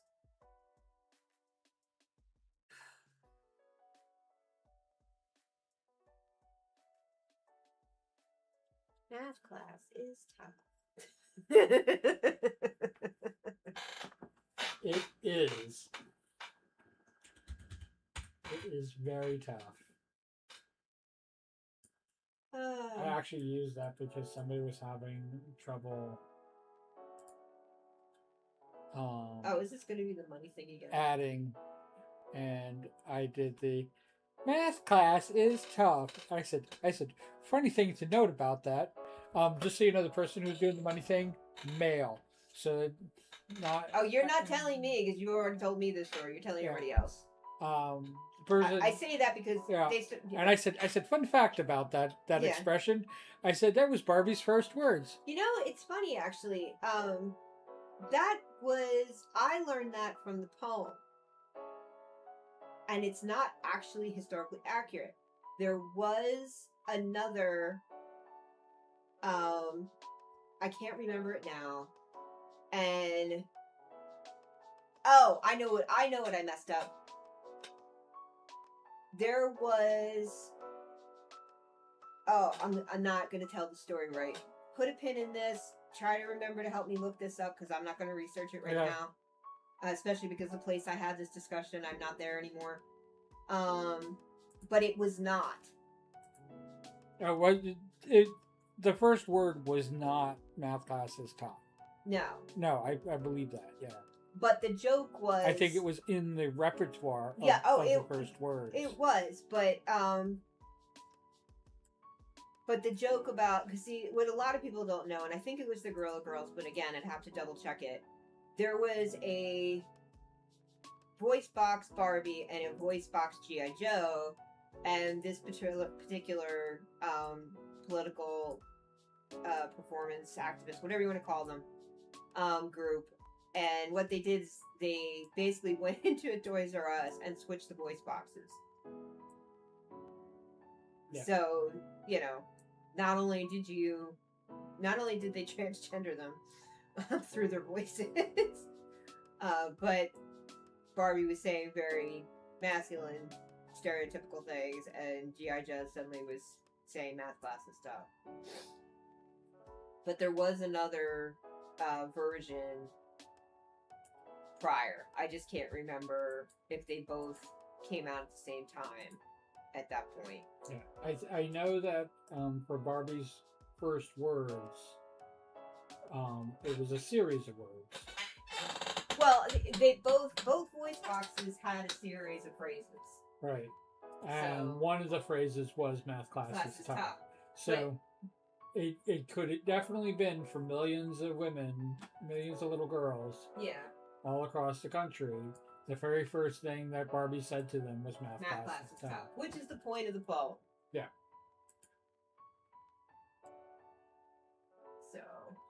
I don't want to make it seem like it's less than.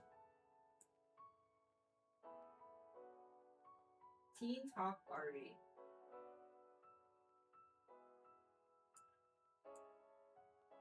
$19.92.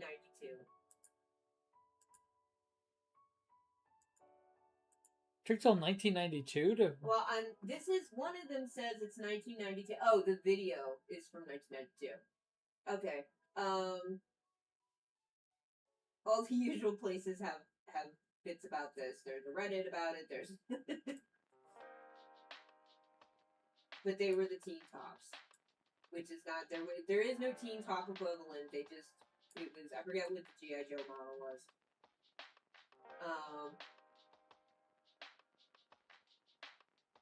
Yeah, it was probably just the Joe model. I mean,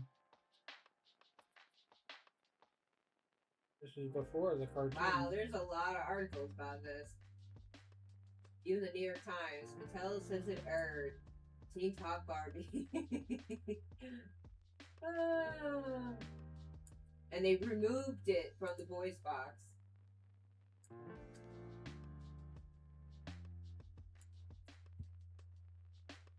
Yeah.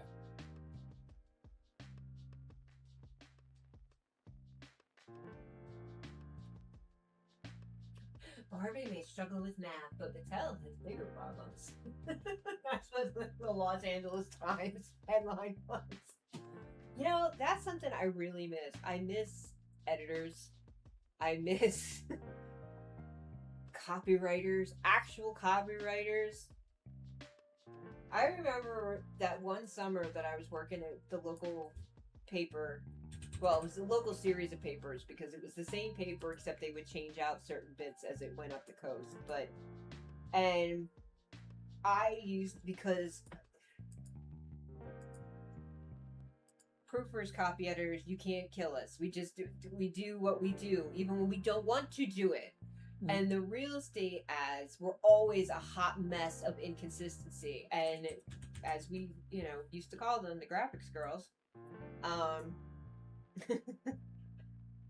who did, all the ads and pay stubs, and, so that we could do the pay stubs at the time. I used to drive them crazy because there is no, I'm sure there is some kind of a style guide for real estate ads, but nobody follows it if it exists. So you'd have one place that would do the capital L, lowercase r, you'd have another, and the same ad. Like, that's what cracked me up. Like, it wasn't, like, it was 2 or 3 different houses, and sometimes even for the same house, they weren't using the same caps cases. And I was just like, oh my gosh, this is so weird.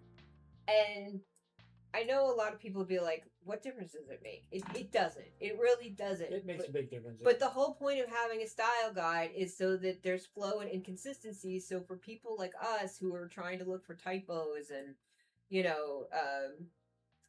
misordered sentences and stuff like that, it yanks us out of a copy scan, even if you're doing it backwards. In fact, that's why you do it backwards, because you have a greater chance of catching more typos, because your brain isn't already forming the sentence in your head. Like, when I tried to explain that to some people about proofreading, they were like, wait, what? I said, it's so much easier to catch a misspelling or a dropped word when you're reading front, back to front, because otherwise your brain just fills it in because it's supposed to be there. Yep. And they were like, no. And I gave them a proof sheet, and they were like, holy shit. Like, they had no idea. You know what I mean? Like, it never occurred to them to think of that. And it's one of the things that I just mentioned, I think even in this stream today, is that I don't know if it's because people are tired of trying to type with their thumbs or use those silly little touchpad things. But I'm seeing more typos than I've ever seen in social media posts. Yeah.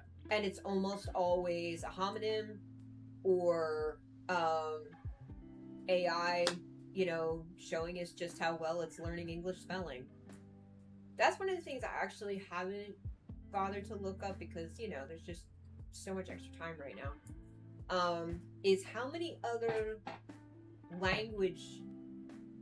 written spoken languages models have as many mistakes as English?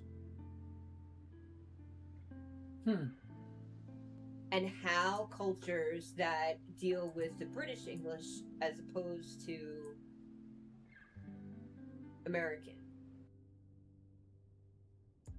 because we have different spellings. Well, I do know, like, one of the crazy things, like, Japanese kanji is absolutely phenomenal and unforgiving. And there are people, when they study it, I'm waiting for the point at the end of the sentence. Every Japanese student studies it, but there are people who, like, literally are like editors. They study it, and it's so rigorous, and there's like hardly any errors with it. But it's so much more difficult than English, and so much less forgiving than English. When you botch, yeah, because the characters that we use to make our sounds, yeah, you know, the phonetics of it doesn't translate the same, and it's I would. It's one of the things, especially because of thank you, internet, you know, with Korean and Thai and Pinyin, and it just, there's so many different lettering systems as far as the languages go, and alphabet, but they're not always called an alphabet anyway. And I think that's one of the things that I learned very early on when I was trying to write, just because I got swept up in it. The fanfics for certain Asiatic countries, like, you can translate it. It's what do you call it? Like teaching the water buffalo to play the fiddle. Idioms. Idioms are really hard to translate. And it's one of the things that they've been having. I had recently thought about this again because it's one of the things that the AI just cannot understand in the translation circles. It's why AI translations are failing miserably, because people don't realize it's not just about being grammatically right. Things just don't translate, because the only people who understood me using that idiom knew the idiom in its original language. We are not familiar with the notion of teaching the water buffalo. It just seems like a random, why would they say that? Because it's an idiom in their language. Yeah. Do you know what I mean? And that one translates pretty clean even when you make it English. There are others that you could not guess for a million years what this thing is supposed to be implying unless you know the culture or somebody explains it to you from that culture. Yeah, and English has a lot of that too. So. Oh, I'm not saying that. I'm just saying that it's one of the things that AI is just absolutely not able to catch nuance for. It's like sarcasm. and jokes. Remember when they first tried to teach computers how to tell jokes? Right. That was amusing and awful all at the same time. So it's kind of like that. And to me, I think it's interesting that it wasn't framed culturally back then. Computer culture, we don't even know what that means. Right. So how can a computer know how to translate our culture at all? What our culture entails and how much of a crossover into other cultures. Yeah. And where that came from. I think it reminds me a lot about one time there was a very heated whiteness debate about how different cultures see whiteness even before they met the white people. Do you know what I mean?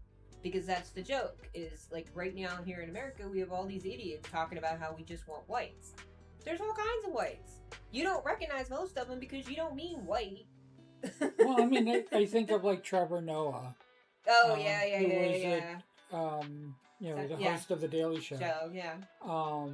And he wrote the book Born a Crime. Yeah. When he grew up, everybody around him thought he was white. Yeah, I know. The people he went to school with all thought he was white. Yeah. And when I look at Trevor Noah, I'm like going, he is like the opposite of white. Well, I wouldn't say opposite because, again, it's shades and cultures and stuff. Because we were also talking about, like, the China Indochine, you know, people who are, you know, Anglos, Euros, whatever you want to label it, you know, that particular shade of white. And I always laugh because I'm like, I'm not white, I'm pink. Because if I go anywhere near the sun, I'm pink. I don't tan. My melanin does not work that way. And it literally stems from whatever shade of skin became the norm from evolution in your area before we started, you know, doing the crazy trips and boats and stuff like that to far away places, which even that is still way, way back in history, is it one of the reasons that lighter skin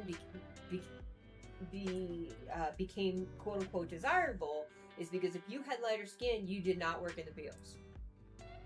You were the person who sent the people into the fields. Whether you were a baron or a king or an emperor or whatever. And it's so weird that we carried that lightness into whiteness. And I think I've said this before on a stream, but maybe not, and not everybody listens to all the streams anyway. But I just remember a bunch of us were going on a trip together, and one of the people in our group was just doing the childhood thing that we get taught. One of these things is not like the other. And they're like, you know, do they ever teach us sameness? Or do they only teach us differentials? And I can understand... Was it Maya Angelou who said we are more alike than we are different? Different, yeah. I think it might be. I'm not good with remembering who says which quotes. But the person in question who said this, it's like it did never occur to... And this is somebody who... We were college friends, you know, in college still. So this wasn't somebody who just realized it, you know, young.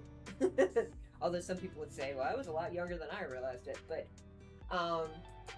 it's this idea of sometimes you have to learn how to differentiate things because the other thing is danger.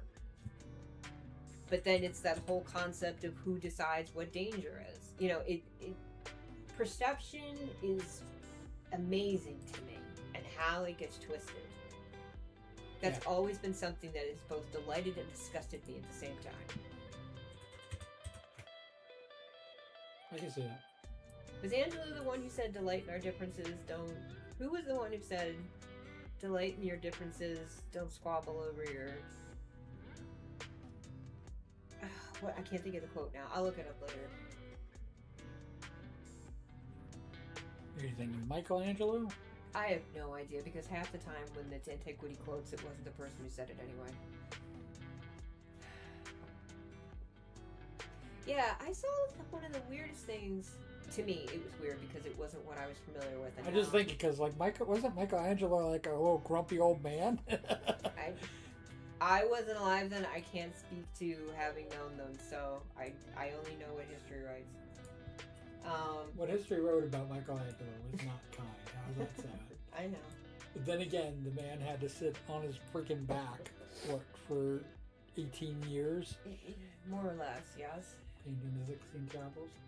Oh, did you see that post? That's right. Somebody posted that recently about, like, you know, everybody always talks about how great he was, but here's this guy who, you know, spent blank years on his back. And then somebody was like, yeah, but think of all the chiropractor bills. No. And that's also the other thing, too, is that, like, a lot of people, they don't understand how that era worked with apprentices. You drew the thing. Somebody else often was the finer, you know, you told them, use this pot. You know, it literally was like paint by numbers and then blend. Except for Michelangelo, who was a freaking... Did they really, though? Were they just a megalomaniac? Yes. Okay, then, yes. He was such... I never remember which ones were the megalomaniacs. And he was a grumpy-ass old man. That's pretty characteristic of a megalomaniac. Leonardo, the exact freaking opposite. Okay, that's probably what I'm thinking. Leonardo... You're getting loud again. Yeah, Leonardo da Vinci was the exact opposite. He loved his apprentices so much... And he loved to see what they created, and he used his name to promote their work. He was, you know, and also he made war machines and death things. Yeah, so. I was gonna say, but yeah, not all wonderful and happy dappy. So, but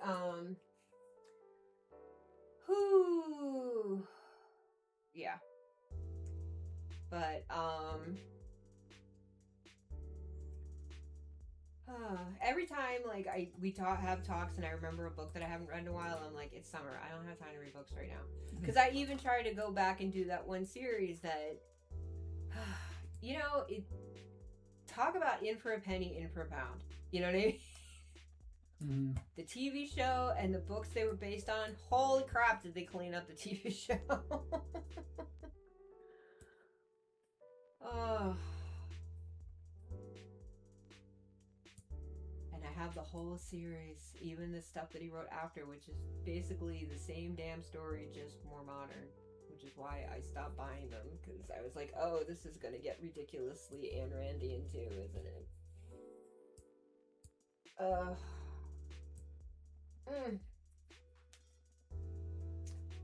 You know what I never did read, even though everybody was trying when we were living at the Honors house? Because for some reason they gave us cable. I still don't understand that. The Stand. Never read it. But I've never been a big King fan, even when it's supposed to not be necessarily, you know, crazy horror. I think the only King book I finished was Tommy Knockers. And that's a good one. I forget who lent it to me. It was freshman year in undergrad. If you did not like Tommy Knockers, then it wasn't that I didn't like Tommy Knockers. I could see not liking a lot of, or not being kind of like drawn to. Yeah, well, I've never been. I grew up with a childhood that was a living horror, so I was never a big fan of horror anyway. Okay. You know what I mean?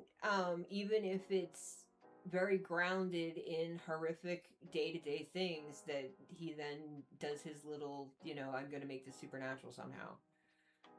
Even when it's not. But yeah, I think Tommy Knockers is the only, I forget who lent it to me. I want to say it might have been my friend Kurt, but I don't even remember now. It's been so long.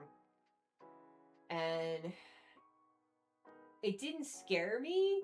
I just thought, wow, that was different. You know what I mean? Like, because some of the stuff that he did, I thought was like unnecessary.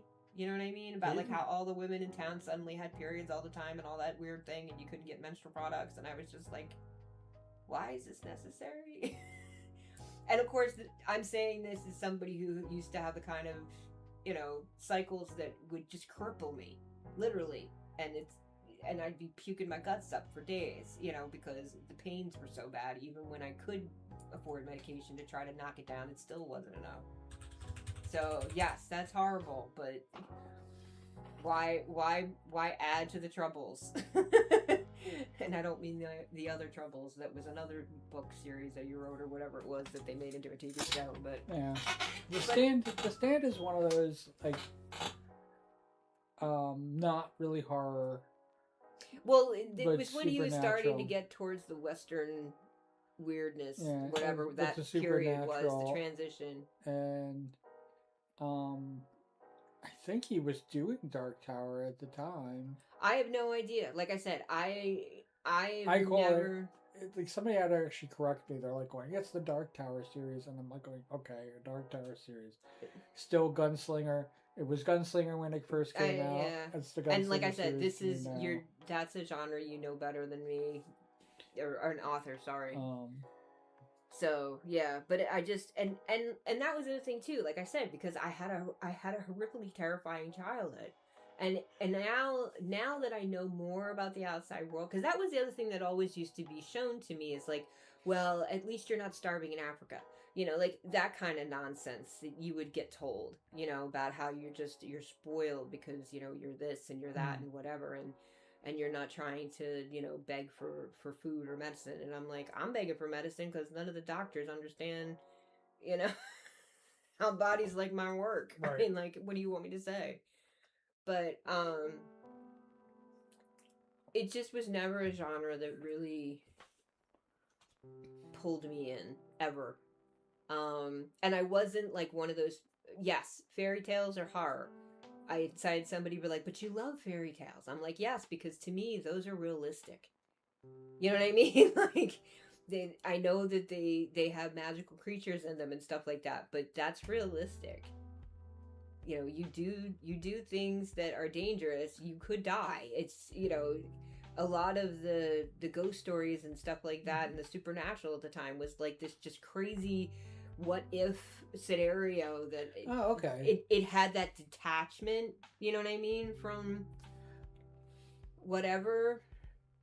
I think it's why Friday the 13th, which you never saw, and Dead by Daylight's doing the whole Jason thing, but the original one, that's the video game, you mean, Dead by Daylight. Okay, yeah, but the original Friday the 13th movie came out. It has a supernatural feel to it. It does literally, it tells this story of this, drowned kid who's coming back and killing all these, and people were afraid. You did not do a spoiler alert. Oh, spoiler alert. Do you remember how people would used to get pissed off when you'd be watching something and they just start talking about something you hadn't? You have to do that, because I've been that person who's been like, I haven't done that yet. Okay, so spoiler alert for a 1970s movie. It's actually a thing now because the generation gap, there are people who can still watch stuff from back then, So, in the end, yes, they Scooby-Dooed us, and and it was Jason Voorhees' mom who was killing all these Is campers. That really what they did at the end of the series? Yeah. At the end of the movie, the first movie. Oh, okay. So it was Jason Voorhees' mom killing all the freaking campers. No supernatural at all. No freaking craziness. And then, of course, she was stopped. And that's why you said Scooby-Doo, yeah. And they, I would have gotten away with it too if it wasn't for you meddling kids. Yeah.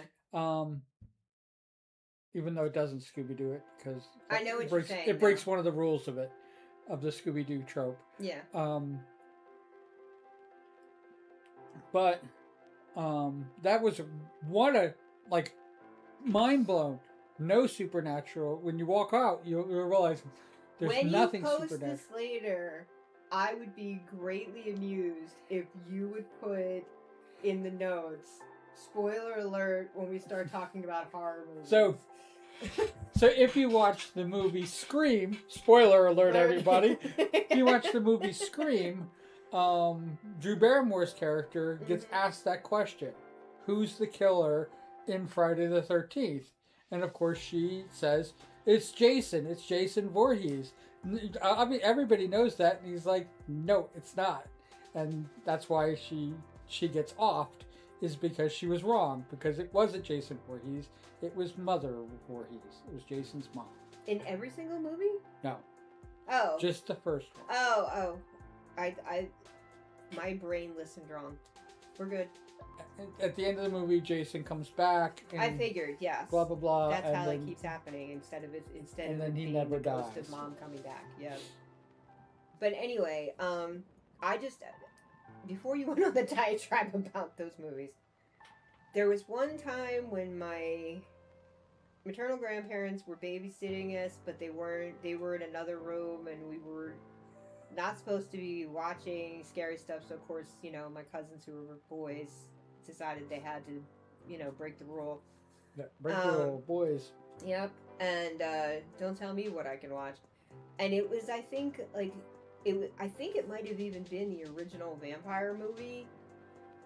Black and white, the whole 9 yards. And like Nosferatu? Yeah, I think it was like Nosferatu or something. And it's actually, I hate to say it, when I first saw it, I was like going, this is horrible. But now, once I started to appreciate movies, I realized like what went into this creation, and it's awesome. Yeah. What do you call it? But we were still in like grade school, middle school at the time. You know what I mean? And it was bad, and I had the weirdest nightmares after we watched whatever it was. And it might not have been, but it definitely wasn't like Abbott and Costello meet Dracula or whatever. Okay. But whatever this vampire-ish movie was, it was hard. It was hard to watch. It was scary as hell for me at that age. And of course, it didn't help that, the boys were trying to jump scare each other during the entire thing, right. Which I'm sure just heightened my anxiety because, as most people who are raised girls know, if the boys do anything wrong, it will still be our fault because we didn't stop them. Yeah, because you can stop boys. Yeah. That will never make sense to me, ever. But anyway, so, what do you call it? But it was even before that, you know what I mean? That, like I said, I didn't like horror stuff because I was just like, I'm living it. Why would I want to, I didn't really understand the idea that these movies were made because they're supposed to be so unlikely. Do you know what I mean? That this couldn't happen to you, or that it was an explanation for an unknown thing at the time. Because like they had theories about why there were vampires and werewolves and everything else. They couldn't. Could it have been Christopher Lee? It could have been. It was so long ago, and I only watched it the one time, but it was definitely black and white. Because his vampire movies were very. I would say Bela Lugosi, but his Bela Lugosi's weren't as scary, and nothing against Bela Lugosi because I think he's brilliant. Well, and it was what was written, so yeah. But Christopher Lee's Dracula was. Yeah. I think the scariest of the time. And it's funny because like as we've been having this discussion, I kind of remember us all being in that one room where the TV was, up on the top of it wasn't even a big TV. We weren't in the living room with the big TV. We were in my grandparents' bedroom with the tiny TV, and it's just, I don't know. It's just something that came up when we were talking about this stuff. But, where was this going? I do not know. We were talking about I didn't like them because to me there was, why would I want to watch horror when I'm living it every day? But what we were talking about with movies before that. We lost the thread, didn't we? We did. And I'm sorry. When we get talking about movies, it's always a mess. Because you are a cinephile. Yes, I love movies a lot. So you easily distract me. We were talking, because we were talking about King. And King went into horror, and the funny thing is like when Haven, when they made the show out of Haven, I love that show. And yes, there are parts that are scary, but I love the show. I love the idea, But then again, I love that show for the same reasons that I loved the X-Files. I can see that. Because it's that. Well, I mean, but think about it. Like when you look at the childhood books that I did manage to get out, there's the monster and werewolf. It's the Beniculas. It's what I mean. There's all those things, but the Beverly Clearys and the Judy Blooms. I had those on my bookshelves too. But I also had a ton of fantasy. So some of it did have that crossover, like Benicula, when I was young. Because I had the Wizard of Earthsea, there was all kinds of stuff that they weren't horror at all, you know what I mean? But they were still fantastical. Do you know what I mean? Like to me, that's what sci-fi was. Sci-fi was always this, think big kind of. Do they even say that anymore? Think big. Think big. I haven't heard that in a billion years. Yeah, I think it's kind of worn out, probably. Like lost a lot of favor. Yeah, but it was just the idea of storytelling, and that again is another reason that we meshed really well, because we both appreciate storytelling. And have told, heaven knows we are storytellers ourselves, or we would not even be doing this. So I think it's one of the reasons that still attracts me to streaming greatly. And I know that like growing up and where people, I think nobody knew what to do with me. I never had proper training in the theater. I've never had proper guidance on what to do. But that always cracks me up, because when you look at some of the greatest creatives that we have known, and that's going back now because records, and I don't mean records in the vinyl sense, but it was frowned upon in many circles to study. You just did it. Oh. You know what I mean? Like, yes, you kind of have to learn a little bit about an instrument that isn't a drum or your mouth with your vocal cords in order to consistently make certain sounds. That's definitely something, repetitive whatevers. But at the same time, like, it's always been interesting to me, because originally I went to undergrad as an art education major. That I started in the visual arts, and then when I found out that it really was a forced washout program because they didn't really want teachers, they really just wanted people who would go on and be famous or whatever one day, and you had to have money to do that in the first place unless you had a way to get really good sponsors. Patrons, sorry. Before Patreon came out, yes. Patrons. But, it's like, I remember... was the patron saint of mediocrity. Does that count? You made yourself that, so I don't know. Can you name yourself a saint? You did, but... Hey, Salieri did it in Amadeus, so I can do it now. Okay. But the point I was trying to make is, it's been interesting to me, as I've learned about many different cultures, which ones take pride in passing down traditions of arts, whatever form, and those that would prefer to see progress instead of tradition. Like the Brutalists. Let's do architecture. When Brutalism came out, people were both horrified and delighted, depending on who. because of what it was compared to what had been. And yes, in a way, people argue, in retrospect that, oh, well, it was a response to blah, blah, blah, blah at the time, this. And was it the response of the time, or was it the fact that somebody did this and somebody else copied? They're tracers. Yeah. And no, I'm not talking about the Tracers TV show. And which most people probably don't even know. which, and that's the joke, because like there's references that I don't think are obscure, but I forget they're time sensitive. For whatever reason, didn't get renewed. The actor died before anybody cared. Whatever, the lead actors, that kind of stuff.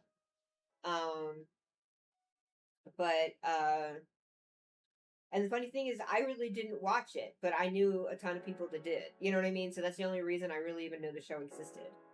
Because once I was already doing a lot of outside daytime school programs, like yearbook, newspaper, sports, whatever, when I was before high school. But high school is really was like, and I have to wonder, because of, did I do all those things because it was foisted upon me expectation wise, because I had to, I had to be someone worth talking about in a certain parent's eyes, or did I do the things to stay away from sane parents because they kept me out of the house?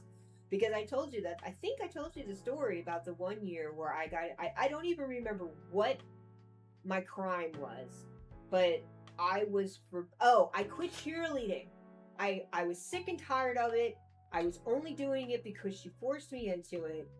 And I quit cheerleading because I didn't have enough time to be a cheerleader, plus be the president of the student council, the co-editor of the newspaper, one of the sub-editors of the literary journal, because I was in everything I could be in, except for male sports, which girls couldn't even imagine, trans or not, back then. And she grounded me, and she forbid me to do any extracurricular activities. And the teacher who was in charge of student council, because they had never had a situation like this where an elected student council member was literally being grounded for choosing student council over cheerleading. They did not know what to do. And so the teacher that was in charge of the program had to call her and explain to her that this would hurt my chances in college. That was the only way he could frame it. And, it was still an extracurricular activity. And yeah, it kind of has more prestige than cheerleading. But I told him specifically, don't tell her that. Because she wanted me to be a cheerleader because she couldn't be.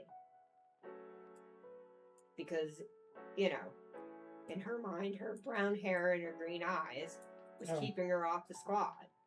No, because you're a shit and nobody liked you. Just like, yes, there could have been some truth to it, but I saw that yearbook and there's a whole lot of people with dark hair that were cheerleaders. So whatever. But and for all I know, like behind her back, the family could have said no, to the people who make decisions, said don't let her on the squad. I don't even know. I have no clue what happened, because nobody in the family talked about that stuff.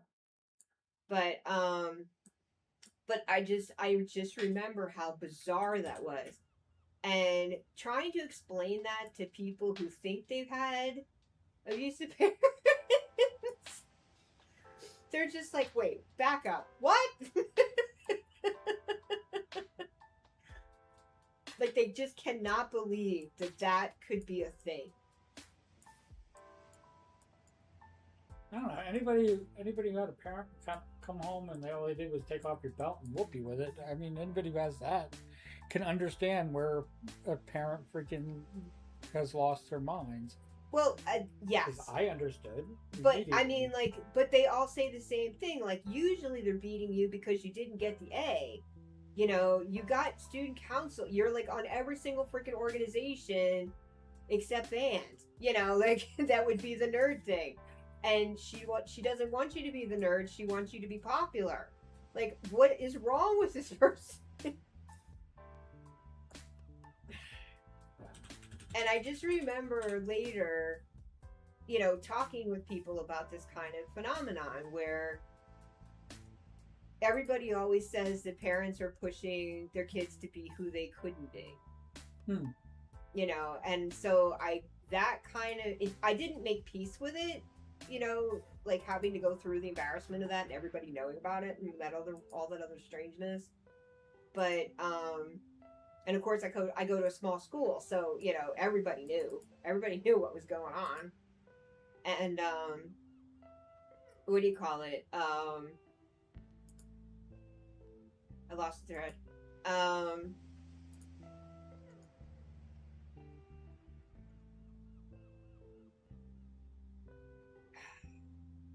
This was going somewhere. Where was it going? Can you help me out?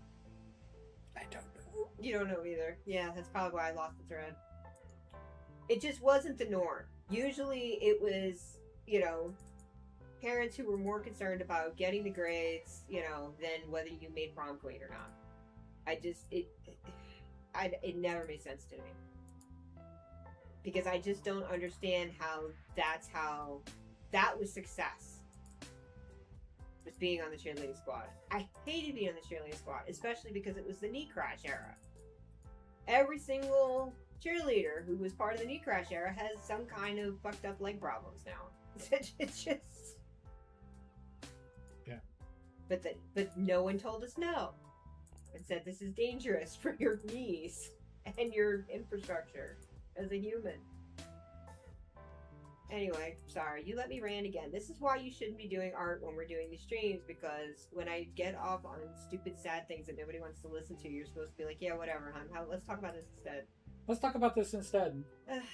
So I have finished the one you're working on? All of the details and the money, and I am now saving it up. So this was the last panel, or that's the details you're gonna... Yeah, I gotta remember, it's frames. Yes, frames. I got the last 2 frames done while we've been doing this stuff. Which is why you wanted to do it, I understand I am putting all the frames together, and I forgot what frame I'm on. Did you ever do, like, 16. What? 16? What? I forgot what frame I was on. Okay. 16. Did I ever do what? Like...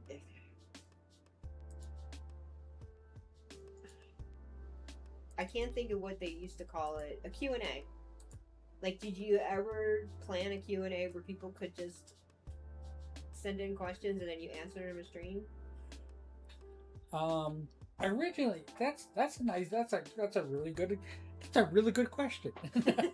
It's a good question, or it's a good idea? Because people used to do that stuff all the time. Back in the day, they still do. Because of course you have, like, you know, Ask Me Anything Reddit and stuff like that. Yeah, back in the day, we were going to do a Q Knows Best. I was never in favor of that. I teased you about it, but where somebody would come and ask any question, anywhere, anything, and I couldn't say I don't know. I had to answer it. You had to answer it even if you made something up. I still think that was a fun thing, but I was terrified that, like, people were going to start trying to sue you or something and say, well, I watched this video. Because that's what happened to influencers. Eventually, people finally caught on that, you know, drinking 20,000 gallons of Gatorade a day is not actually good for your body. You know, kind of stuff. What? Yeah. Of course it is. The influencer told me so. I know. Now, yeah, we would have the truth actually being broadcasted at the same time. Yeah, I mean, that was the idea, was that they were going to be researched, so it would be in the other section. I mean, there are, you know, existential questions and stuff like that people can ask. There are subjective questions that people could ask me, and I would have to give a subjective answer. I mean, doesn't necessarily mean I'm wrong. Doesn't necessarily mean you're right, even when you're right.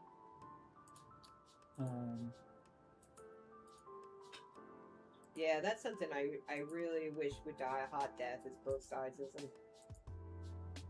Ugh.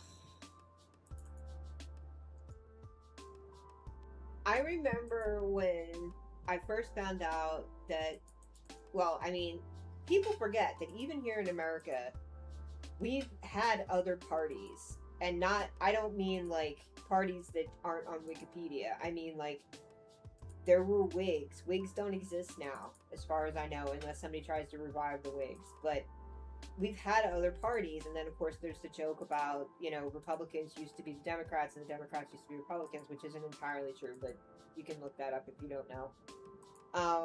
You, the listener. And I just remember when I found out about parliaments and how it is definitely not. They have blocks, voting blocks. And it's one of those things that you, like, it's when you're used to a certain system, you think, oh, well, this is fairer because. Do you know what I mean? And then when you realize there are some places where some of the parties, the differences are so finite. Do you know what I mean? Like, they're just so infinitesimally small.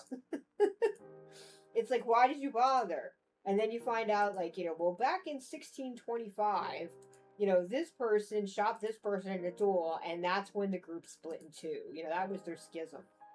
And it's like religion. I know. How many freaking... there's so many Christian reform freaking... I know. I was like, what the fuck, dude? Stick with one. Yeah. But, and so it does beg the question of representation. Like, how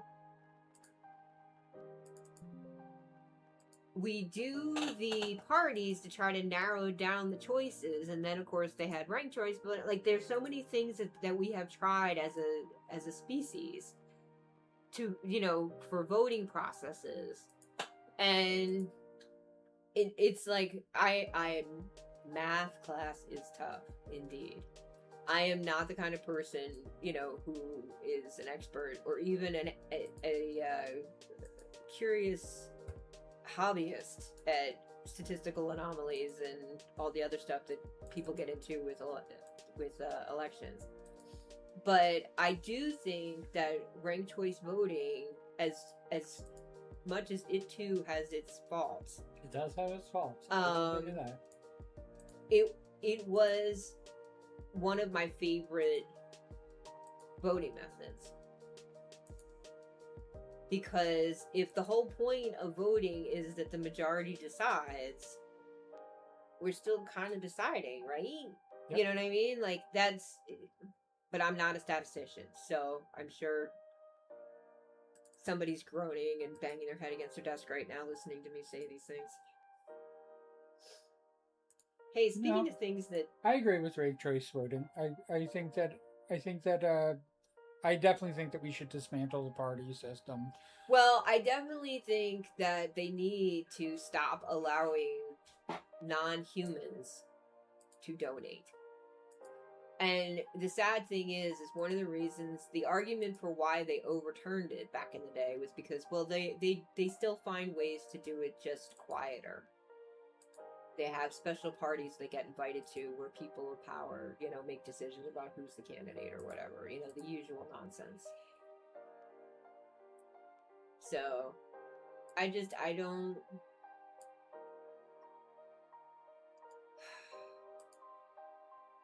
I don't know how to get the people who are so miserable, hateful, whatever, to just stop. Why do you have to feel better than other people by being a jerk. But do you? Like, that's the question. Who cares? The point is, whatever their methods, it's working. And we just can't seem to figure out a way to stop them from getting rewarded for being assholes. I don't know. We're almost there. Why? I thought you said that was your last one. Well, I gotta save each of the frames as its own thing and then turn it into a gift. It's a gift, alright. The gift of bean. Yeah. So, I'm gonna check the temperature. We did not do a walk today.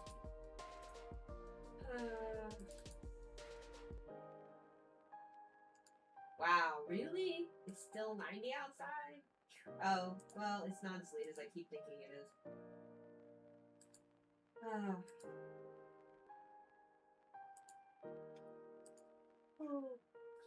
Because we used to do, well, aside from when we started doing the little lunch ones for the two beans and diggy,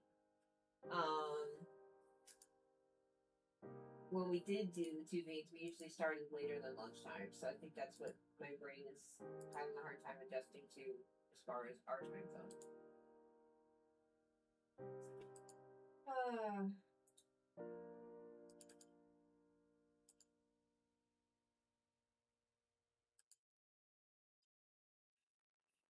Well, they are saying we're gonna go below 80 tonight, so that's good.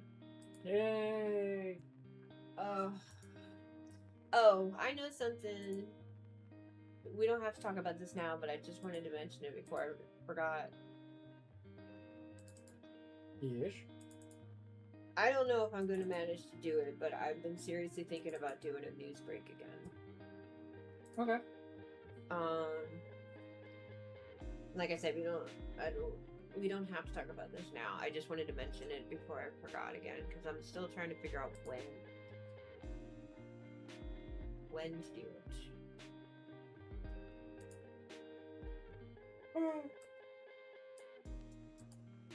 I thought I slept fine last night. I guess I didn't. I think I lowered it down to 10.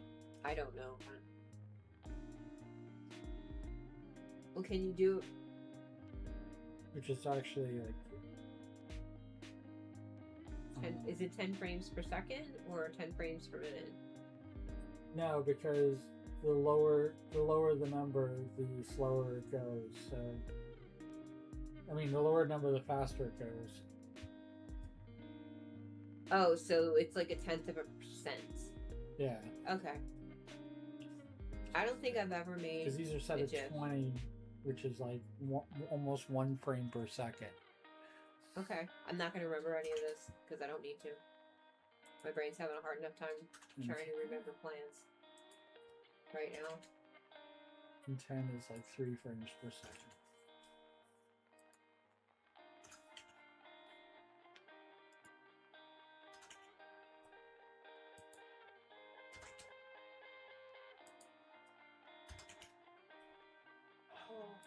And I do worry that, you know, since I started doing the sidekick stuff, is that because I have no real filter,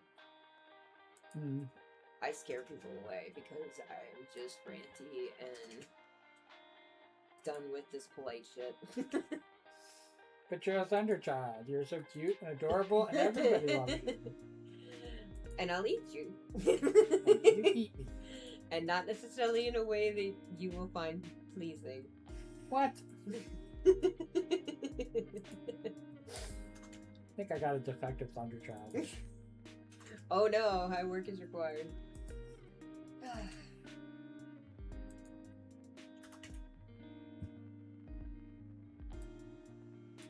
I really do. Hindsight with the Thunder Child. That's what it was like. That doesn't look too bad. You were making it sound like it was, I don't know, gonna stutter more. I think it, let's see.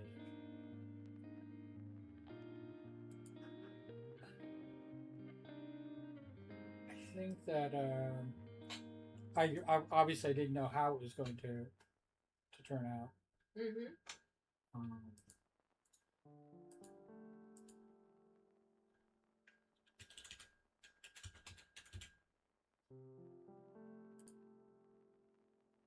So I was like, replace. Just don't forget where you put it this time.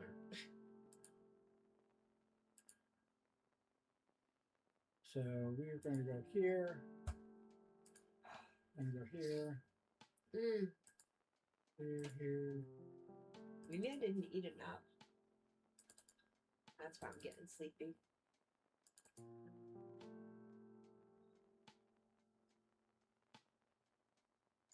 Oh, are we gonna pick blackberries today?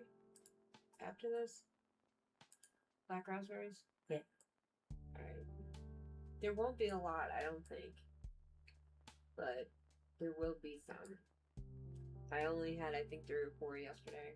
And remember, if you have to really pull, they're not ready. Yeah. Because that's when you always turn to me and you have the sad face. I'm like, you. Yeah, we should see. Oh. And then we have back into here. Here.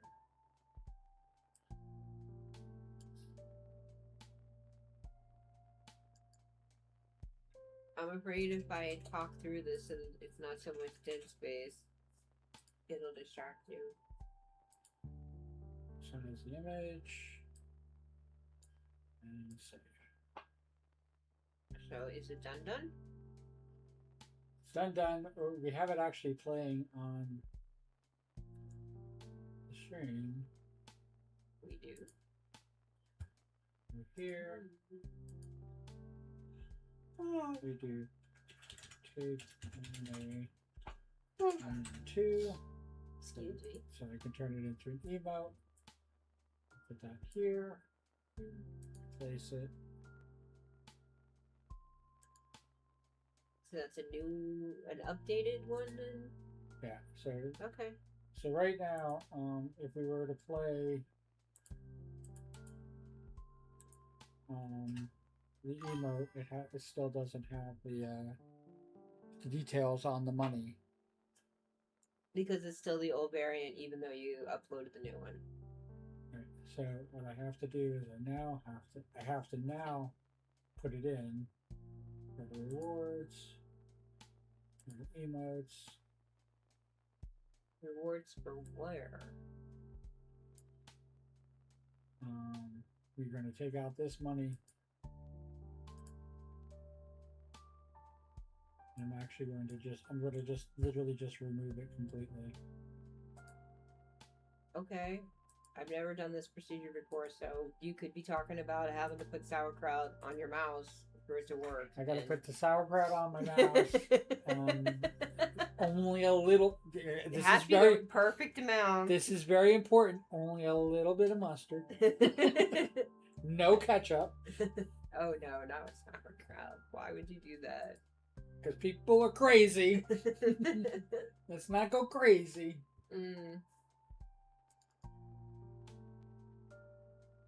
Oh, I know what I wanted to check. So, my chocolate.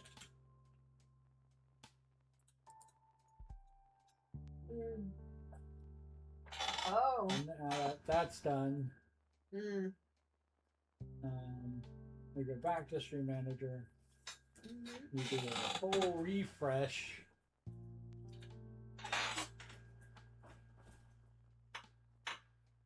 Oh.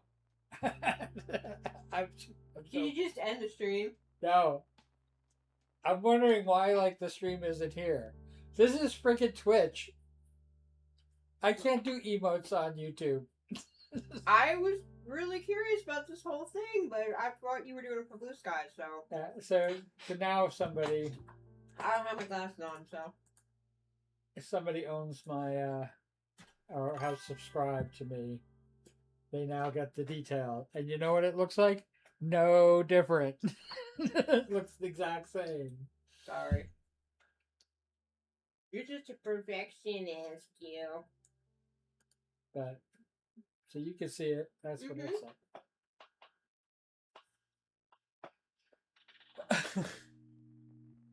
All that time. Finally did it. We did it. What do you mean we, King Wasabi? We finally did it. I didn't do diddly. I'm still talking a lot. I just think it's funny that the color on my screen is different than the color on my phone. The actual colorization of everything, and it is so different. Like it would literally change how I view things. Is it a CYMK RGB thing, or it might be?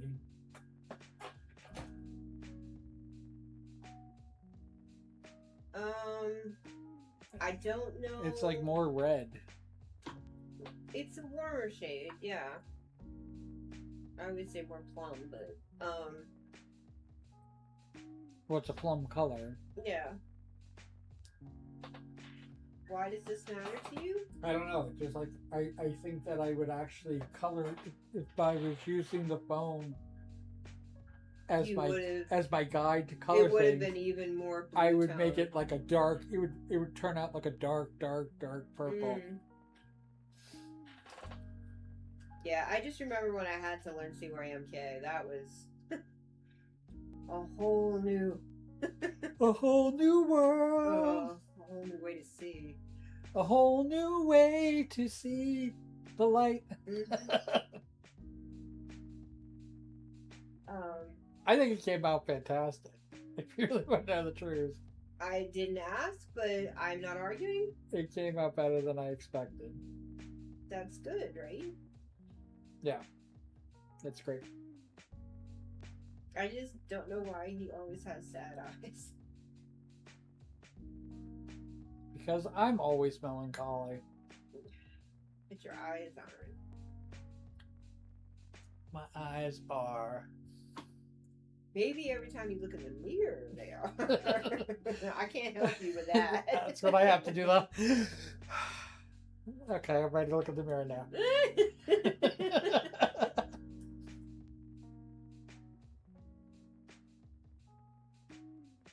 So, how much longer am I going to keep filling space until you realize we're still streaming? It's close to 3 o'clock. We could probably end it. What's close to? Oh, I have a clock right here. Oh, 10 minutes. 10 minutes? Did your thing say 2:50? Oh no. 15 minutes. I've been streaming for 2 hours and 50 minutes, so we have 15 minutes. I started 5 minutes early. Yeah, whatever. It's fine. Whatever. Whatever. Yeah. And we do have a viewer. Ooh, a viewer. How do you know if it's human? I don't know if it's human. I don't know anything about this viewer. Okay. They haven't said anything. Oh, so you don't even see a name? Nope. And this is through which program?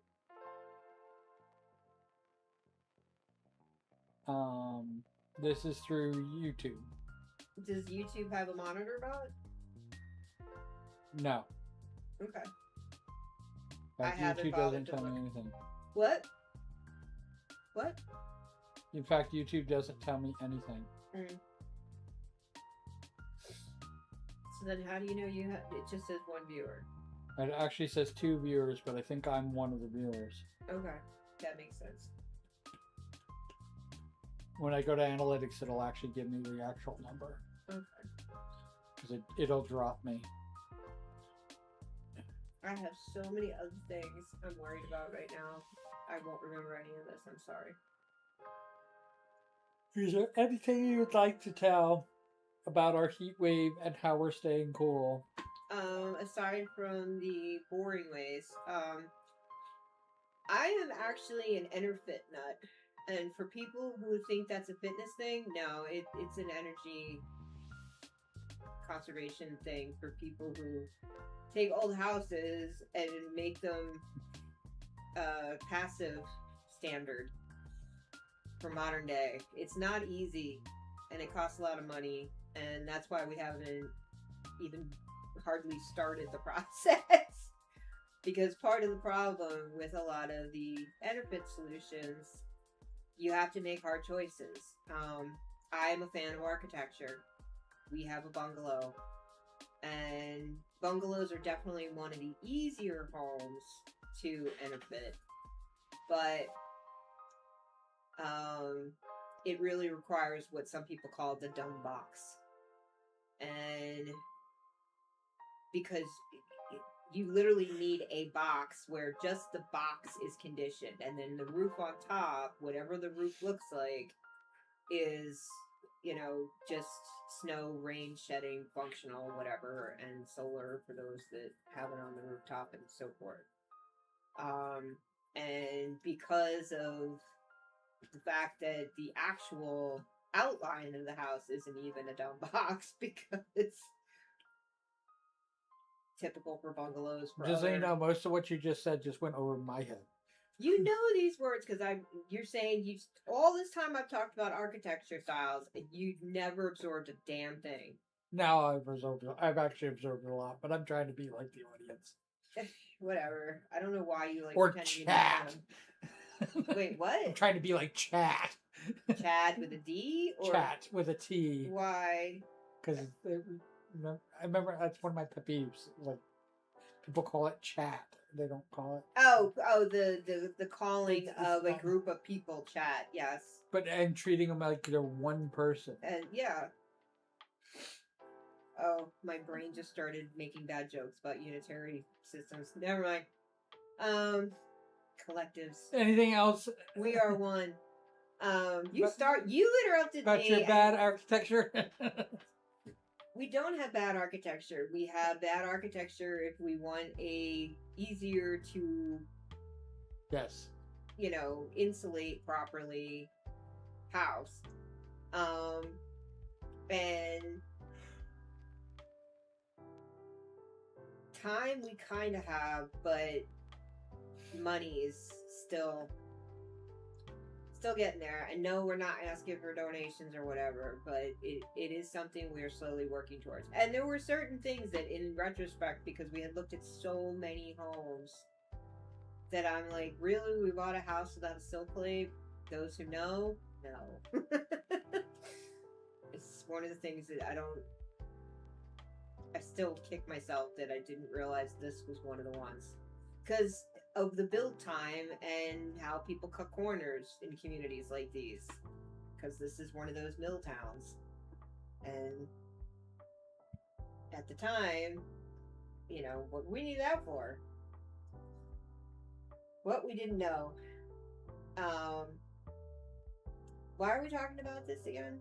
I don't know. We're concluding the stream, so yeah. But why did this come up? Because I don't normally talk about nerdy stuff, this kind of nerdy stuff on the streams.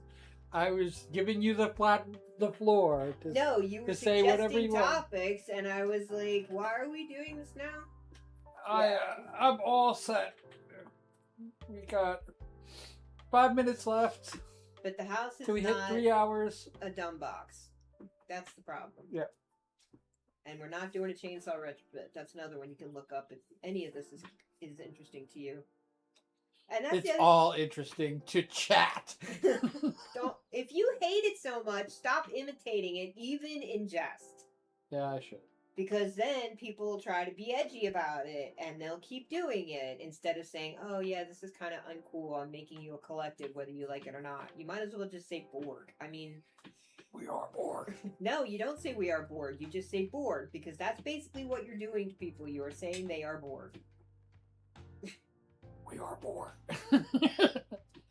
Your biological and technological will be. I forgot something to ourselves. At any rate, resistance is futile. But why what did you originally ask me that made me start talking about? I have no idea. Nerdy house retrofitting. I said, is there anything else before we close out? And there was, but I don't know why I strayed that way. I don't either. I tripped over something in my brain. Brain went. Yeah, my brain went for. What are we doing next week? I don't even remember when. I know you looked up the dates for the next Diggies, but the next Diggies are. Just name a month. You don't have to name the dates. I believe fall. I believe beginning of fall, like September and November. Okay. And they keep changing stuff anyway, so who knows? Yeah. I found another dwarf game that I wish listed. But I think that one's not a multi either, which is a shame because it is a builder game. And not like in a Roblox builder game. So that's that one's actually on GOG. It's not on Fishy. So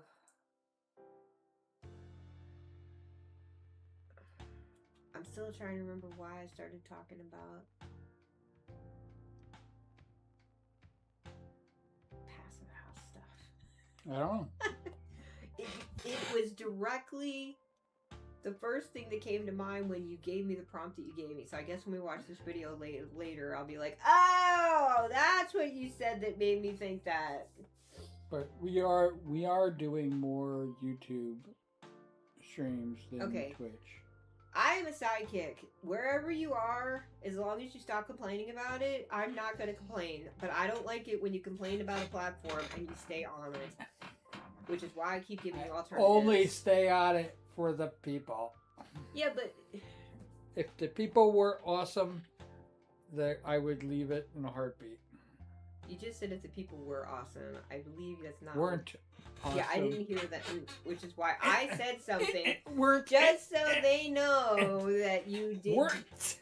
Yeah, why people use negatives as a positive, I never understand. People were horrible, and I could not make a freaking connection. I would definitely have left Twitch a long time ago. Well, it's the biggest. I mean, that's the. I have to leave Twitch no matter what. There's no sticking around. Yeah, he says again for the 18th time in the last 2 years. Yep. And we have discussed that, the other competitor is not much better. And that's why you know what I just realized? No, I don't, because I'm not your brain. So I went to Twitch and put in the new emoji. The new emotes, and I put the original one and then I put the new ones in. Right. And they didn't show up, and I'm like, oh, I'm on YouTube. That's the reason why. So if somebody was in my Twitch right now, or a few minutes ago, yes, or even right now, and they got access to the chat, they can actually type in on chat even though there's no stream going on, because I just did that. They just came up. I have what is this?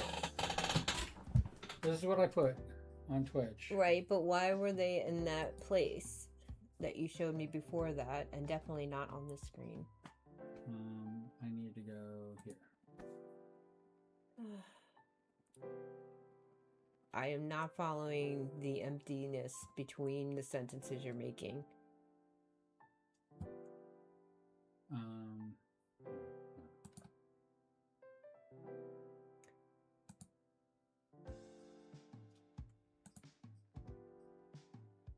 So you can see them a little bit better. You're saying they updated here. They're right there. Where are they stored? On Twitch. Why, if you're leaving it? Because I was trying to upload them. I don't have emote access here on YouTube. I can't put any emotes at all on YouTube. So when you're doing the stuff through your streaming tool that does all this effects, it still only talks to Twitch? I can only put them on Twitch because... Have you even looked into a... No. And of course... I see the answer in your eyes. And of course people on Stove. But there they are. I have never bothered to... See, because here... You're not going to listen to me anyway. Never bothered to what? I don't even know why you're still babbling about this.